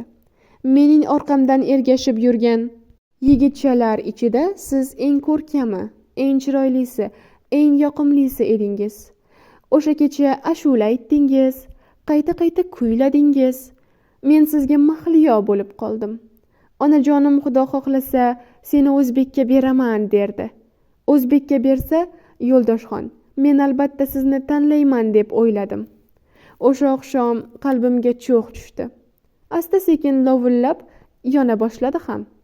Mashina mevalar olib kelganingizda yoningizdan ketmasam derdim. Telefon qilganingizda kechgacha gaplashsam derdim. Ovozlaringiz qulog'imga yoqimli kuydek eshitilib, butun borlig'imni yaratib yubordi. Chiday olmadim. Yurtingizga bordim. Afsus, ming afsus meni sevmasligingizga. Telefonda aytayotgan gaplaringiz qalbingizdan chiqmaganligiga ishonch hosil qildim. Ha, xo'rsinib ishonch hosil qildim. Qarang-a, bir emas, 5 ta qizning boshini aylantirib yurarkansiz. Ayniqsa Zulxumorga achindim. Bechoraning sizga boqqanda yig'lavoray deb turishlarini ko'rib ezildim. Hammasi hovlingizda o'tkazgan bazm vaqtida bo'ldi. Ha, men uchun qizlar bazmini uyushtirib berdingiz. Men sizni 3 marta raqsga taklif qildim. Agar meni tanlasa, demak meni sevadi deb o'yladim. Siz esa ko'chaga qarab qochdingiz. Menga ko'nglingiz borligini boshqa qizlardan, ayniqsa Zulxumordan yashirmoqchi bo'ldingiz. Ertasiga undan battarrog'i bo'ldi. Daryo bo'yiga qizlar bilan meni ham sayohatga olib bormoqchi bo'ldingiz. Yoniga o'tiray, bir-birimizga ko'ngil qo'yganimizni brigadangizdagi boshqa qizlar ko'rsin demoqchi edim. Yo'q, yoningizga barvasta bir yigitni o'tkazib oldingiz. Brigadadagi yigit qizlar bir-birlariga ko'ngil qo'yishgan ekan. Har bir harakatlaridan sezilib turibdi. Ko'ngil qo'yganlari bilan naridagi daraxtlar soyasida, maysa bilan o'sgan o'tlar ustida yonboshlashib, juft bo'lib suhbatlashishdi. Ularni ko'rib, o'lay agar juda havasim keldi. Oldingizga borsam, menga emas, huv naridagi yigit qizlarga qaraysiz. Yana borsam, qozonga olov qalayotgan bo'lasiz. Boshingizni ko'tarmaysiz. Yo'ldoshxon, men sizga rost gapni, qalbimda borini aytdim. O'sha kuni daryo bo'yidan qalbim muz bo'lib qaytdi. Lekin mehribon onajonimning seni o'zbek yigitga beraman degan orzusini unutmadim. Xudo xohlasa vodiyga kelin bo'lib boraman. Ko'nglimga yoqqan yigitni tanlab ham bo'ldim. Aytaymi? Kerak emas, deb Yo'ldoshxon sakrab o'rnidan turib ketdi. Yo'q, eshitishingiz shart. Kimning nomini aytsang ham, hozir borib uni pichoqlayman. Biz hamqishlog'ingiz Rasuljon bilan bir-birimizga ko'ngil qo'ydik. Tegirmonchi bilan-a? Ha, men o'sha yigitga tegaman. 6 yigit qiz to'ylaringni bir kunda o'tkazmoqchi ekansizlar. 7-chi bo'lib biz ham qo'shilamiz. Oysuluv do'konga kirib, choynak bilan piyola olib chiqdi-da, bir og'iz ham gapirmay yana do'konga kirib ketdi. Yo'ldoshxon boshini ekkan ko'yi uzoq o'tirib qoldi. Yig'layaptimi, kulyaptimi bilib bo'lmasdi. Faqat ahyon-ahyonda yelkasi silkinib qo'yapti. Faqat ahyon-ahyonda o'sha yelkasi silkinganda u dast o'rnidan turdi-da, qo'li mushtga tugilgan, ko'zlari kosasidan irg'ib chiqqudek katta-katta ochilgan bir ahvolda ichkarida quruq mevalar bilan shoshilib savdo qilayotgan Rasuljonning qo'lidan jahl bilan torta boshladi. Ablah, seni bu yerda ishlashga kim tavsiya qilgan edi? Nima gap? Kim? Sen tavsiya qilgansan. Sen ablah ekansan. Nima deyapsan? Sen men sevgan qizni yo'ldan urish uchun kelgan ekansan-da. Sen ablah o'z do'stingga xiyonat qildingmi? Yovuz, iflossan.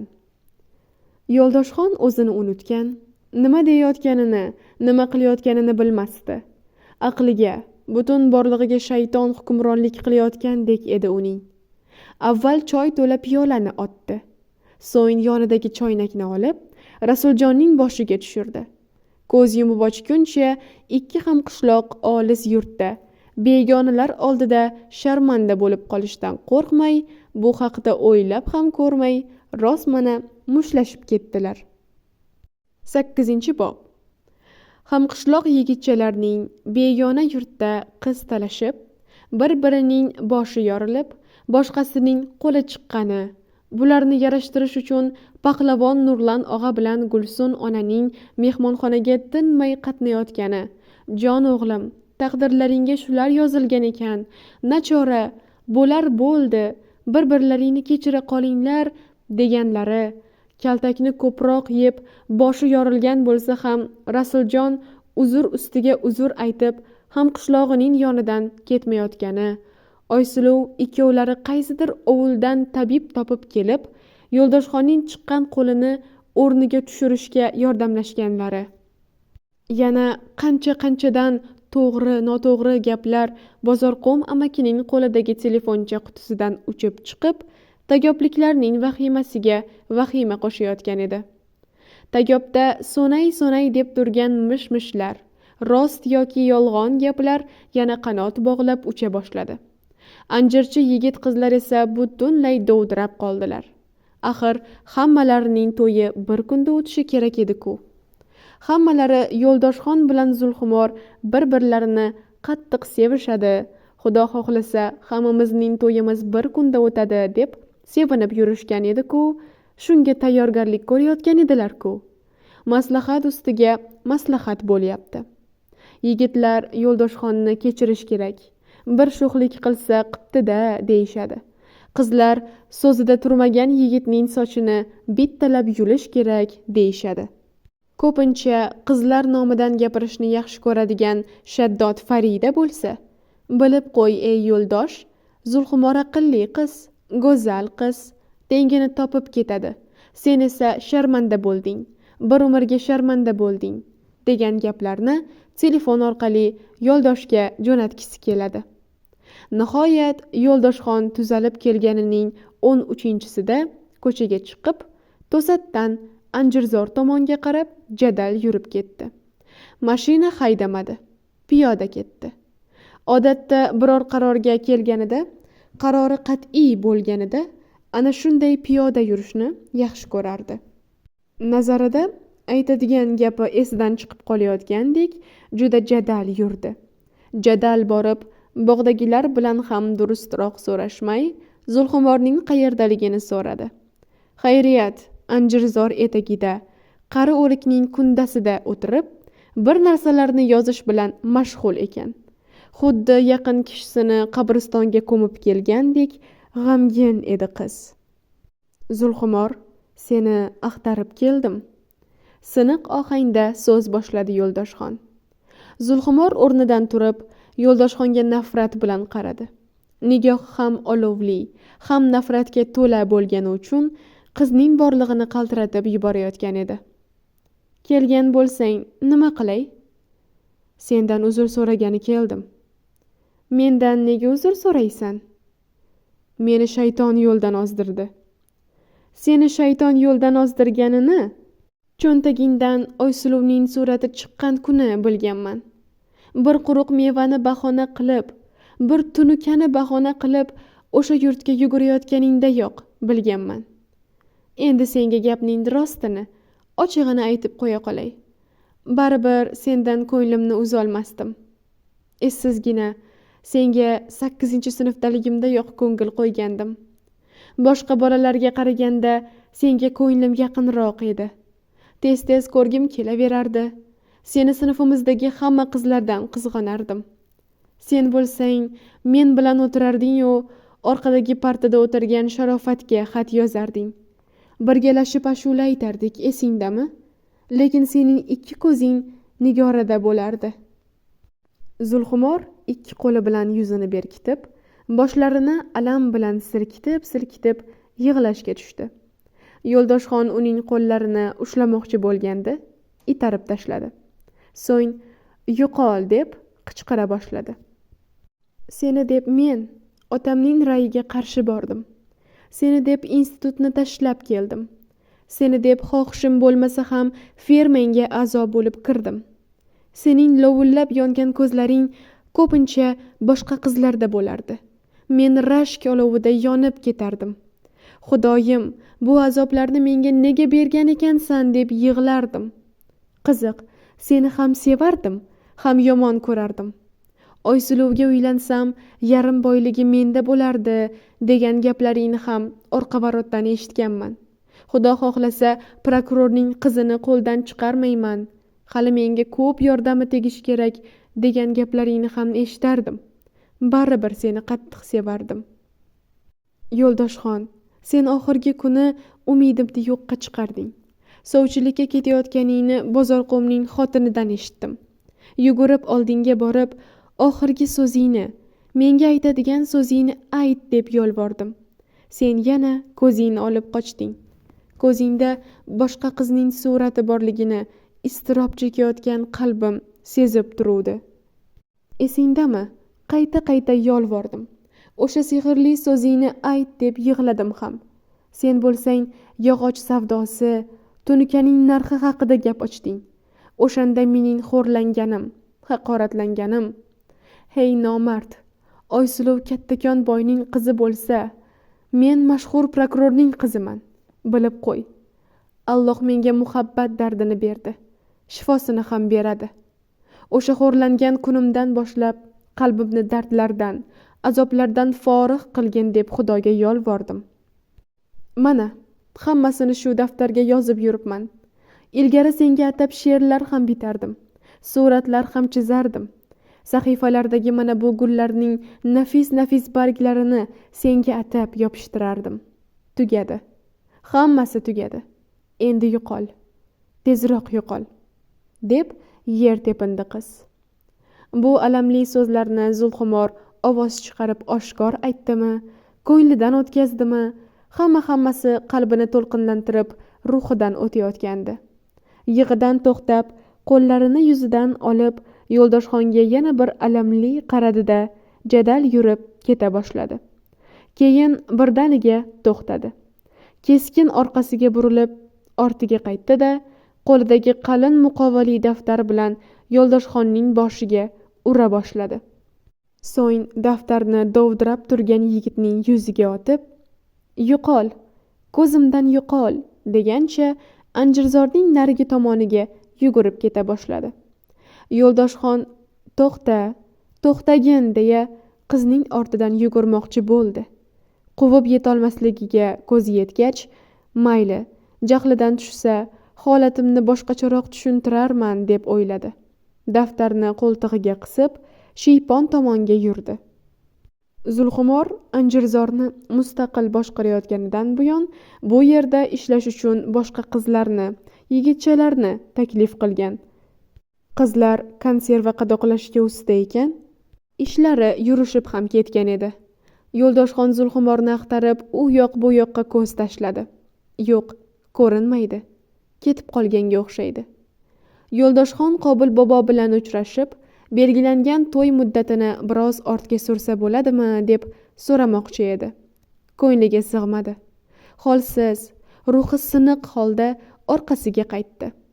U tengqurlaridan hamisha o'zini yuqori tutar, buning uchun bor imkoniyatini ishlatar, lekin hech qachon birovning o'zi ustidan kulishiga yo'l qo'ymasdi.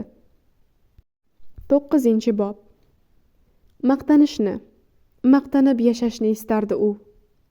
O'rtoqlarining quvnab katta to'yga tayyorgarlik ko'rayotganlari, uning esa bir yo'la ikki qizning qaynoq muhabbatidan mahrum bo'lib turgani alam qildi. Uyiga arang yetib bordi. Yotoqxonasiga o'tib, eshikni ichidan berkitdi-da, o'zini yumshoq o'ringa tashladi. Yo'q, yota olmadi. Qalin daftarni varaqlay boshladi. Qarang, 2-sinfliklarida birgalashib suratga tushgan ekanlar. Daftar ana shu surat bilan boshlanibdi. Surat ostiga qo'l ushlashib turibmiz, qo'l ushlashib qo'yibmiz degan so'zlar bitilgan. Qiziq, Yo'ldoshxonning oilalarida tug'ilgan kunlar deyarli nishonlanmas, nishonlanganda ham nomigagina bo'lib o'tardi. Zulxumor esa uning har bir tug'ilgan kuniga sahifa ocharkan, sahifani gullar bilan bezarkan, ostiga qizg'anchiq bo'lib qoldim. Nasini qizg'anib, ismin o'ylab chiqaman, kechalari uyg'onib deb yozilgan bitiklar bor. Shoirlarning yuraklarga taskin beradigan baytlari jo etilgan. O'qigan kitoblaridan ishqqa, vafoga, xiyonatga oid so'zlar ko'chirib yozilgan. Yana gul, bulbullar surati, yana Yo'ldoshxon ikkovlariga aloqador voqealarning ixcham tasviri. Ovozin eshitsam, dillarim yayrab ketadi. Qalbim gulzorida ishq bulbuli sayrab ketadi degan she'rlar bitilgan edi. Yo'ldoshxon o'qiyapti. Hayajon to'la qalbi junbushga kelib, o'rnidan turib ketyapti. Zulxumorning tug'ilgan kunida ularning uyiga borib, unga atab ashulalar aytganini, o'sha kuni gul ham olib borganini esladi. Qiziq, o'sha gullarning nafis yaproqlaridan Zulxumor Yo'ldoshxonning suratlari atrofiga yopishtiribdi. Ostiga she'rlar ham yozib qo'yibdi. Yoshlikda bergan ko'ngil g'uncha bo'lib ochilsin. Ochilsin u olamga xushbo'y hidlar sochilsin. Yo Alloh. Yo'ldoshxon qalin daftarni varaqlay turib, to'satdan tuman markazida bo'lgan bir voqeani esladi. O'shanda Karimjon degan bola Zulxumorning yelkasini bilmasdan silab qo'ygani uchun Yo'ldoshxon u bilan rosa mushtlashgan edi. Keyin Zulxumor bilan dala yo'llari orqali qishloqlariga qo'l ushlashib ketishgandi. O'shanda Yo'ldoshxon qizchaning qulog'iga birinchi bor "Sen hamma qizlardan yaxshisan. Senga kim qo'lini tekkizsa, uni o'ldiraman" deb uning peshonasidan omonatgina o'pib, xuddi xunuk ish qilib qo'ygandek ura solib qochgan edi. Men uni sevardim. Birinchi sevgim u edi, deb Yo'ldoshxon xuddi esini yo'qotib qo'ygandek o'z xonasida u yoqdan bu yoqqa yurib, oxiri rosmana qichqirib yubordi. Mening birinchi muhabbatim edi u. Meni shayton yo'ldan ozdirdi. Yo'ldoshxon yugurgancha ko'chaga chiqib ketdi. Yoshligidan shunday odati bor uning. Qattiq hayajonlanganida, qo'rqqanida, qattiq sevinganida o'zini rosmana yo'qotib qo'yar, beixtiyor baqirib yuborar. Onasi qo'rqib, uni 2-3 bor duoxonga o'qitgan ham edi. Bu odati hamon qolmagan. Baqirishi avjiga chiqib borardi. Baqir-chaqirni eshitib, chok tikib o'tirgan onasi yugurib chiqdi. Nima gap bo'ldi, bolam? Xayriyat. Yo'ldoshxonning ruhiy tushkunlik holati tezgina qaytdi. Tashvishga tushgan onajonisiga qarab, yoqimli jilmayib qo'ydi. Hech qisi yo'q, ona. Sokin bir holatda Ehtimol onajoni uchun shunday qilgandir. Xonasiga qaytib kirib, qalin daftarni yana qo'liga oldi. Yana bag'riga bosib, ha, meni shaytonning izmiga kirdim. Shaytonning tuzog'iga ilindim, deya javrab o'rniga cho'zildi. Shayton degan so'z 3 kungacha og'zidan tushmadi. Nihoyat Alloh ko'ngliga yaxshi niyatlarni soldi shekilli, o'rnidan shoshilib turib, tezda yuvinib kiyindi. Keyin yaxshigina ovqatlandi. Shoshilgancha borib prokurorning ko'cha eshigini taqillatdi. Zulxumordan yana bir bor kechirim so'rash uchun bordi. Zulxumor chiqmadi. So'ng qizni Anjirzordan axtardi. U yerdan ham topolmadi. Anjirzorga aloqador bo'lgan barcha hujjatlarni papkaga solib, papkani velosipedning shoxiga ilib ketibdi. Qizlardan surishtirib ko'rdi. 3-4 kundan buyon daragi yo'q emish. Rohila unga yaqin sirdosh edi. O'shandan nega kelmayapti ekan deb so'radi. Kasal emish, sovuqqina javob qaytardi Rohila. Qanaqa kasal ekan? Qanaqa kasalligini men qayoqdan bilay? O'zing borib so'ramabsan-da? Bilaman, prokurorning eshigi hamisha berk turadi. Senga ochishmaydi ham. Suhbatga Shaddod Farida aralashdi. Kichkina xo'jayin. Hey, Yo'ldoshxon, eshitmagan bo'lsang eshit. Sen go'zal Zulxumorni birinchi muhabbatingni qo'ldan chiqarding. Endi uni unut. Eshitmadingmi? Zulxumor allaqanday yigitga unashtiradigan bo'ldi-ku. Unashtiriladigan? Kimga unashtirildi? Viloyat prokuraturasidan kelib yuradigan yigit bor edi-ku. Ana o'shanga unashtilar. Rohila, onang ularning uyida xizmatchi-ku. Qolgan gaplarning hammasini sen onangdan eshitgansan. Bir boshidan gapirib bergin. Ehtimol kichkina xo'jayinning ko'ngli ozgina taskin topsa. Yomon bo'libdi. Juda yomon bo'libdi. Bechora Zulxumorning otasi majbur qilibdi. Yo shu yigitga tegasan, yo seni butunlay oq qilaman debdi. Zulxumor bechora tegmayman deb dodlabdi. Prokuror amaki yolvorishga o'tibdi. Qizim, mening kelajakda shu vazifamda turib qolishim, fermer opachalaring ishining rivoji mana shu yigitning otasiga bog'liq. Bu yigit o'sadigan xilidan. Kelajakda respublika prokuraturasiga o'tib ketishi ham hech gap emas. Jon qizim, oilamizni vayron qilma deb yolvoribdi. Bilasan-ku, Po'lat amaki qo'rqitishga ham, avrashga ham usta.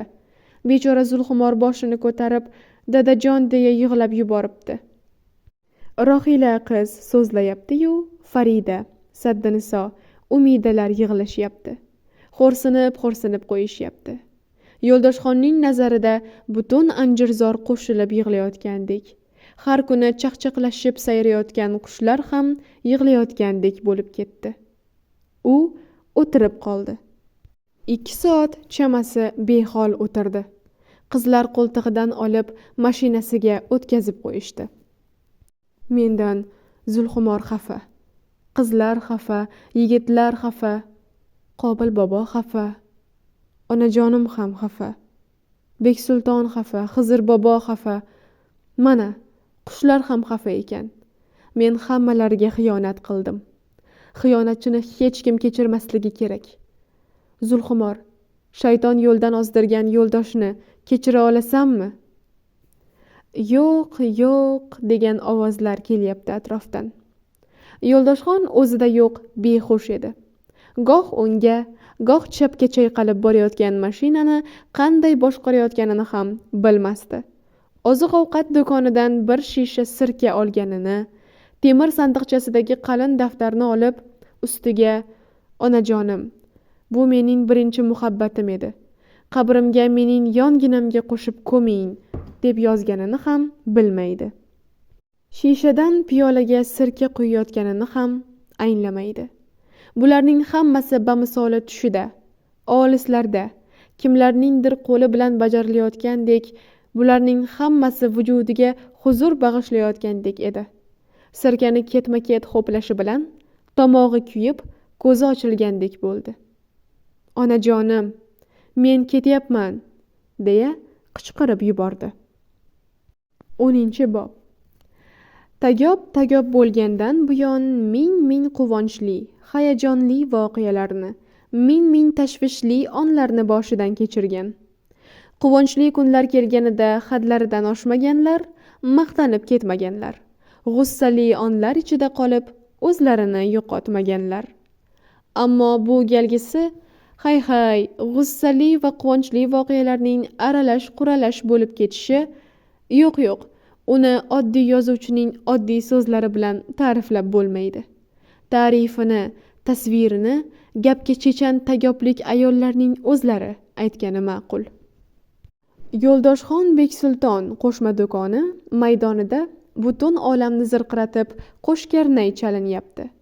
Farg'onaning novcha karnaychilari bilan Toshkentdan taklif qilingan, har puflaganda tomog'i qumg'ondek shishib chiqadigan atoqli karnaychilar bahslashyapti. Har zamonda do'mbira gumburlab, butun qishloqni zirillatib yuboryapti. Gumbur ovozlar qishloq ahlini goho allalab, goho erkalab, goho to'lqinlantirib oyoqqa turg'izyapti. Bugun 7 qishloqqa osh berilyapti. To'ylari bo'layotgan 7 qizning otalari osh berishmoqda. Uyqusirab bo'lsa ham osh yeyishga o'rganib qolgan yigitlar qomati tik otaxonlarning orqasida mayda qadam bo'lib borishyapti. Oshni yeb, kekirib chiqayotgan yosh yalanglar goh osh ustiga bosilgan sergoh go'shtni, goh devzira guruchni maqtab ketishyapti. Ko'cha to'la yoshu qari. Keksalar o'zlaricha gurunglashib, bo'layotgan to'yga oid fikrlarni bayon qilishyapti. Ayollar ham guruh bo'lgancha bo'lib o'tayotgan voqealarga o'z baholarini berib borishyapti. Bir-birini hamisha ovsin deb chaqiradigan 2 yosh juvon ham ko'cha eshiklari oldiga kelgan 2 talaba qizga voqealarning nozik holatlari haqida gapirib beryaptilar. Yo'g'e, e'tiroz bildiradi Dilbarxon. Jim o'tiring endi, voqea xuddi men aytgandek bo'lgan, bidirlaydi Maqsudaxon. Nima desangiz deng-ku qo'shnijon, ammo men aytgandek bo'lgan, deb dugonasiga gap bermaydi Dilbarxon.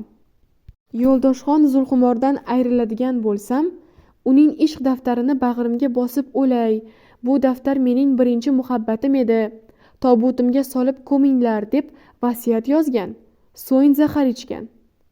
Hoy Dilbarxon, necha marta aytdim, zahar emas, sirka ichgan. Yana e'tiroz bildirdi Maqsudaxon. Gap qo'shmay turing deyapman. Avval men bilganimcha gapirib olay. Mana bu mehmon qizlar tushunmay qolishsa, mayli, siz gapga chechanroqsiz, qo'shimcha qilarsiz.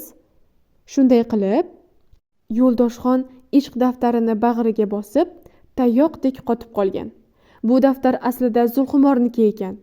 Zulxumor Yo'ldoshxon boshqa qizga uylanaman deb o'zga yurtga ketib qolganida daftarni Anjirzorga otib yuborgan ekan.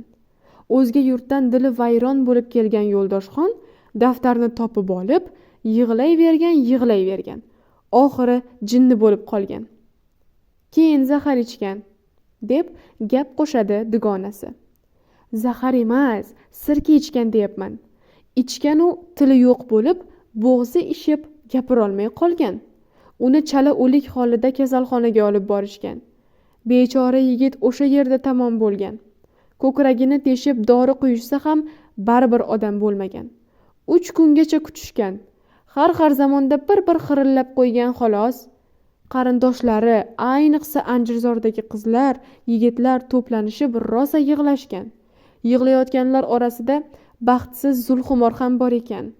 Qotib qolgan murdaning ko'ylagini yirtishsa, ichida ishq daftari shundoqqina turgan emish.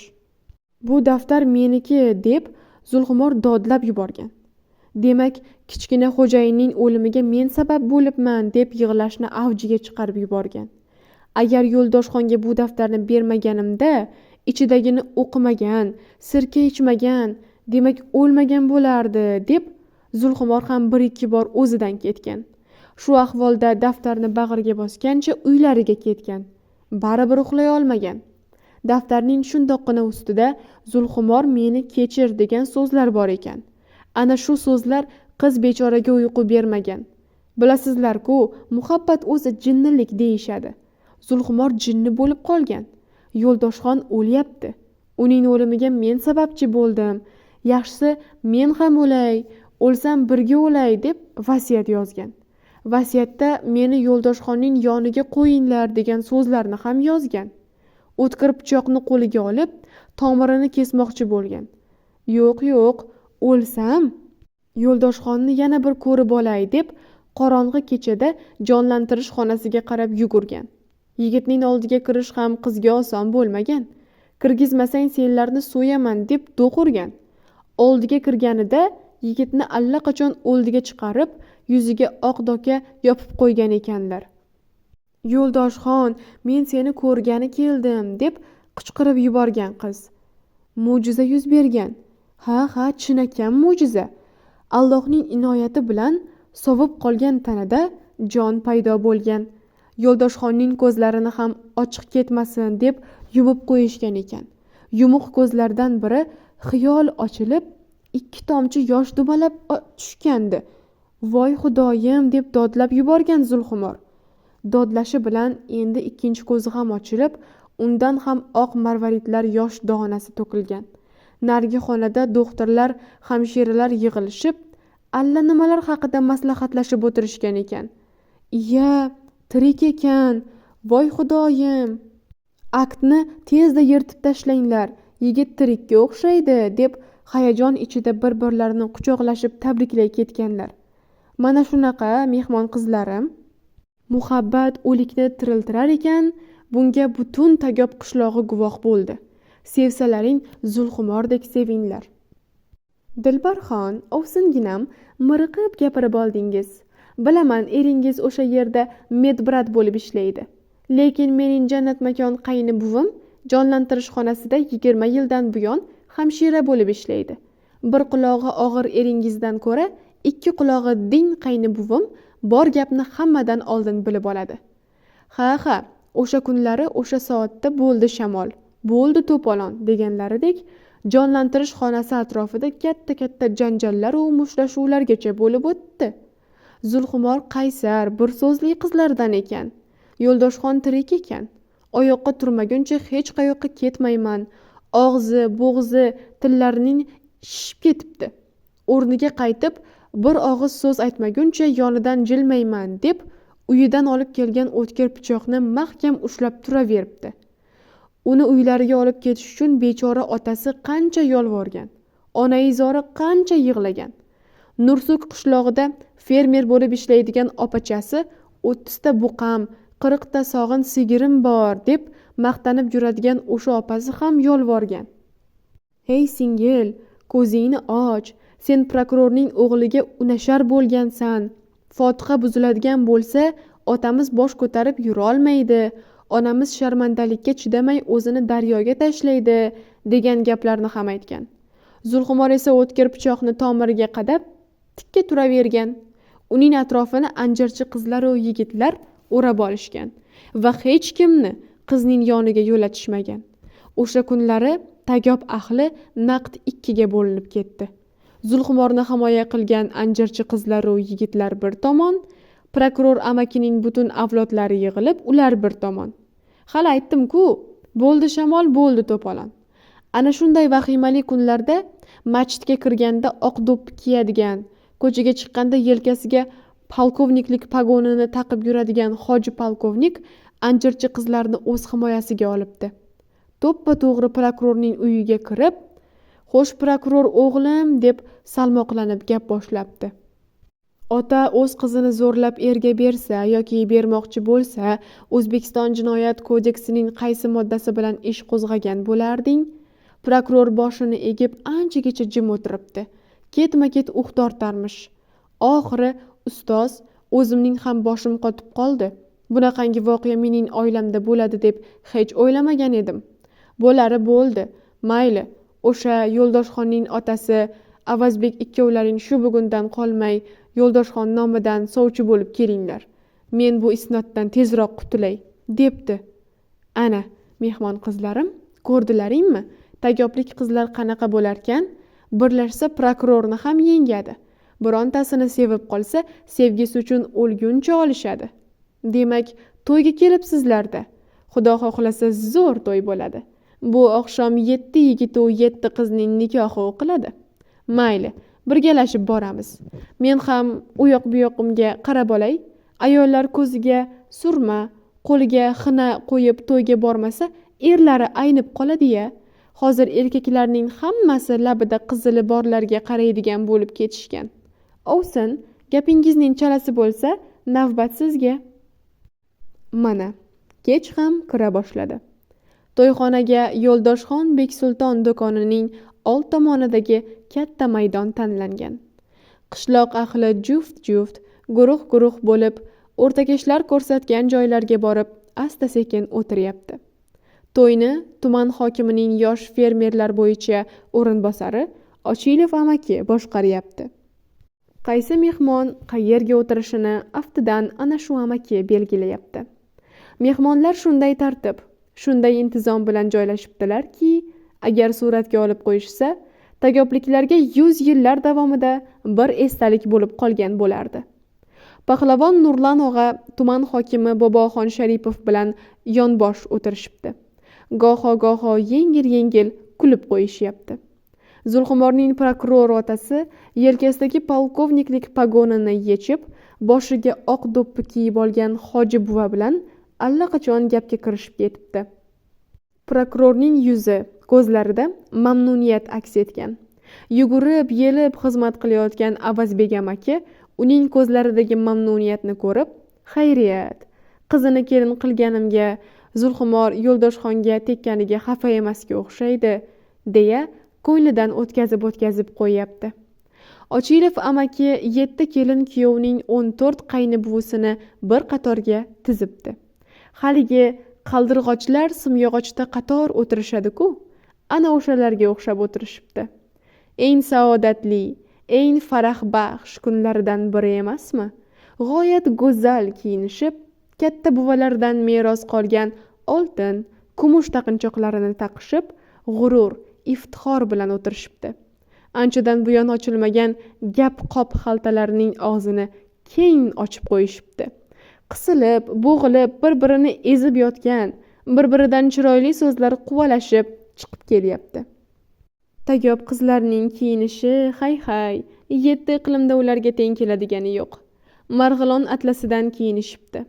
Egnilaridagi qizil atlaslar lov yonib, atrofni bamisoli lolazorga o'xshatib yuborishibdi. Ha, Ochilov amaki davrani boshqarishga usta ekan. Kimni qayerga o'tkazishni yaxshi bilarkan. Tagobning 60 dan ortiq go'zal qizlarining qarshisiga 7 qishloqdan taklif etilgan yosh fermerlarni, yosh tadbirkorlarni o'tkazibdi.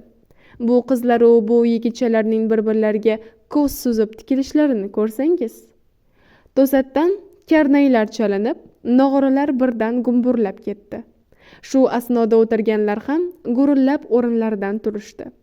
To'yxonaning katta darvozalari keng ochilib, qishloqda qancha yosh bola bo'lsa, hammalarining qo'lida bittadan gul. "To'y keldi, to'y olib keldik", deyishib, bir-birlarini itarishib, qo'llaridagi gulni kimga berishni bilmasdan kirib kela boshladilar. To'yxona qarsak ovozidan larzaga kelgandek bo'ldi. Xuddi tagobdagi barcha daraxtlar ham, daraxtlarga qo'ngan barcha qushlar ham qarsakka jo'r bo'layotgandek. Nihoyat karnayshilar kirib kela boshlashdi. Ulardan so'ng do'mbirachilar gumburlatib kirib kela boshlashdi. Nihoyat 7 kelin, 7 kuyov ham kirib keldi. Eng oldinda Zulxumor bilan Yo'ldoshxon kirib kelyapti. Zulxumor kelinlik sarposining shunday harir, shunday nafis, shunday oqidan tanlabdiki, bamisoli nur ichida kirib kelayotgandek. Zulxumorni nurli davraga olib kirayotgandek. Yo'ldoshxonning boshidagi kuyovlik toji shunday yarashibdiki, bamisoli shahzodalarga o'xshab ketibdi. Beksulton Marg'ubaning qo'ltig'idan olgan, Hayitvoy Rohilani avaylab ushlagan, Baratvoy Saddinisoni qo'ltiqlab olgan, Rasuljon Oysuluv bilan tenglashib olgan. Hammalari bir qadam bosib kirib kelyaptilar. Yigitlarning boshi baland, qalblarida mana shu qiz endi meniki bo'ldi degandek bir iftixor bor. Oq kapalaklardek kiyingan qizlar bu yigitni endi hech kimga bermayman deb kirib kelayotgandek. Barchalarining yuzu ko'zlarida quvonch, iftixor nurlari charaqlab o'ynayapti. Tagobning namozshomdagi bu kechasini ketma-ket otilgan mushaklar to'satdan yoritib yuborgandi. Bolalar qiyqiryapti. Mehmonlar qarsak chalishyapti. Osmonda mushak ko'pmi, yulduzlarmi bilib bo'lmaydi. Ha, tagob bo'lgandan buyon bunaqa quvonchni, bunaqa shodiyonani ko'rmagandi. O'sha kuni to'yda men ham bor edim. Goh u davraga, goh bu davraga kelib xursandchilikka qo'shildim. Pahlavon Nurlan og'a 12 yog'och bochkada qimiz keltirgan ekan. Hali bazm boshlanmasdanoq qimizxo'rlik boshlanib ketgan edi. Men ham yoshlarga qo'shilib, goh unisidan ichdim, goh bunisidan ichdim. Qarang, qimiz ham mast qilarkan. To'satdan yoshlarga qo'shilib o'yinga tushib ketganimni bilmay qolibman.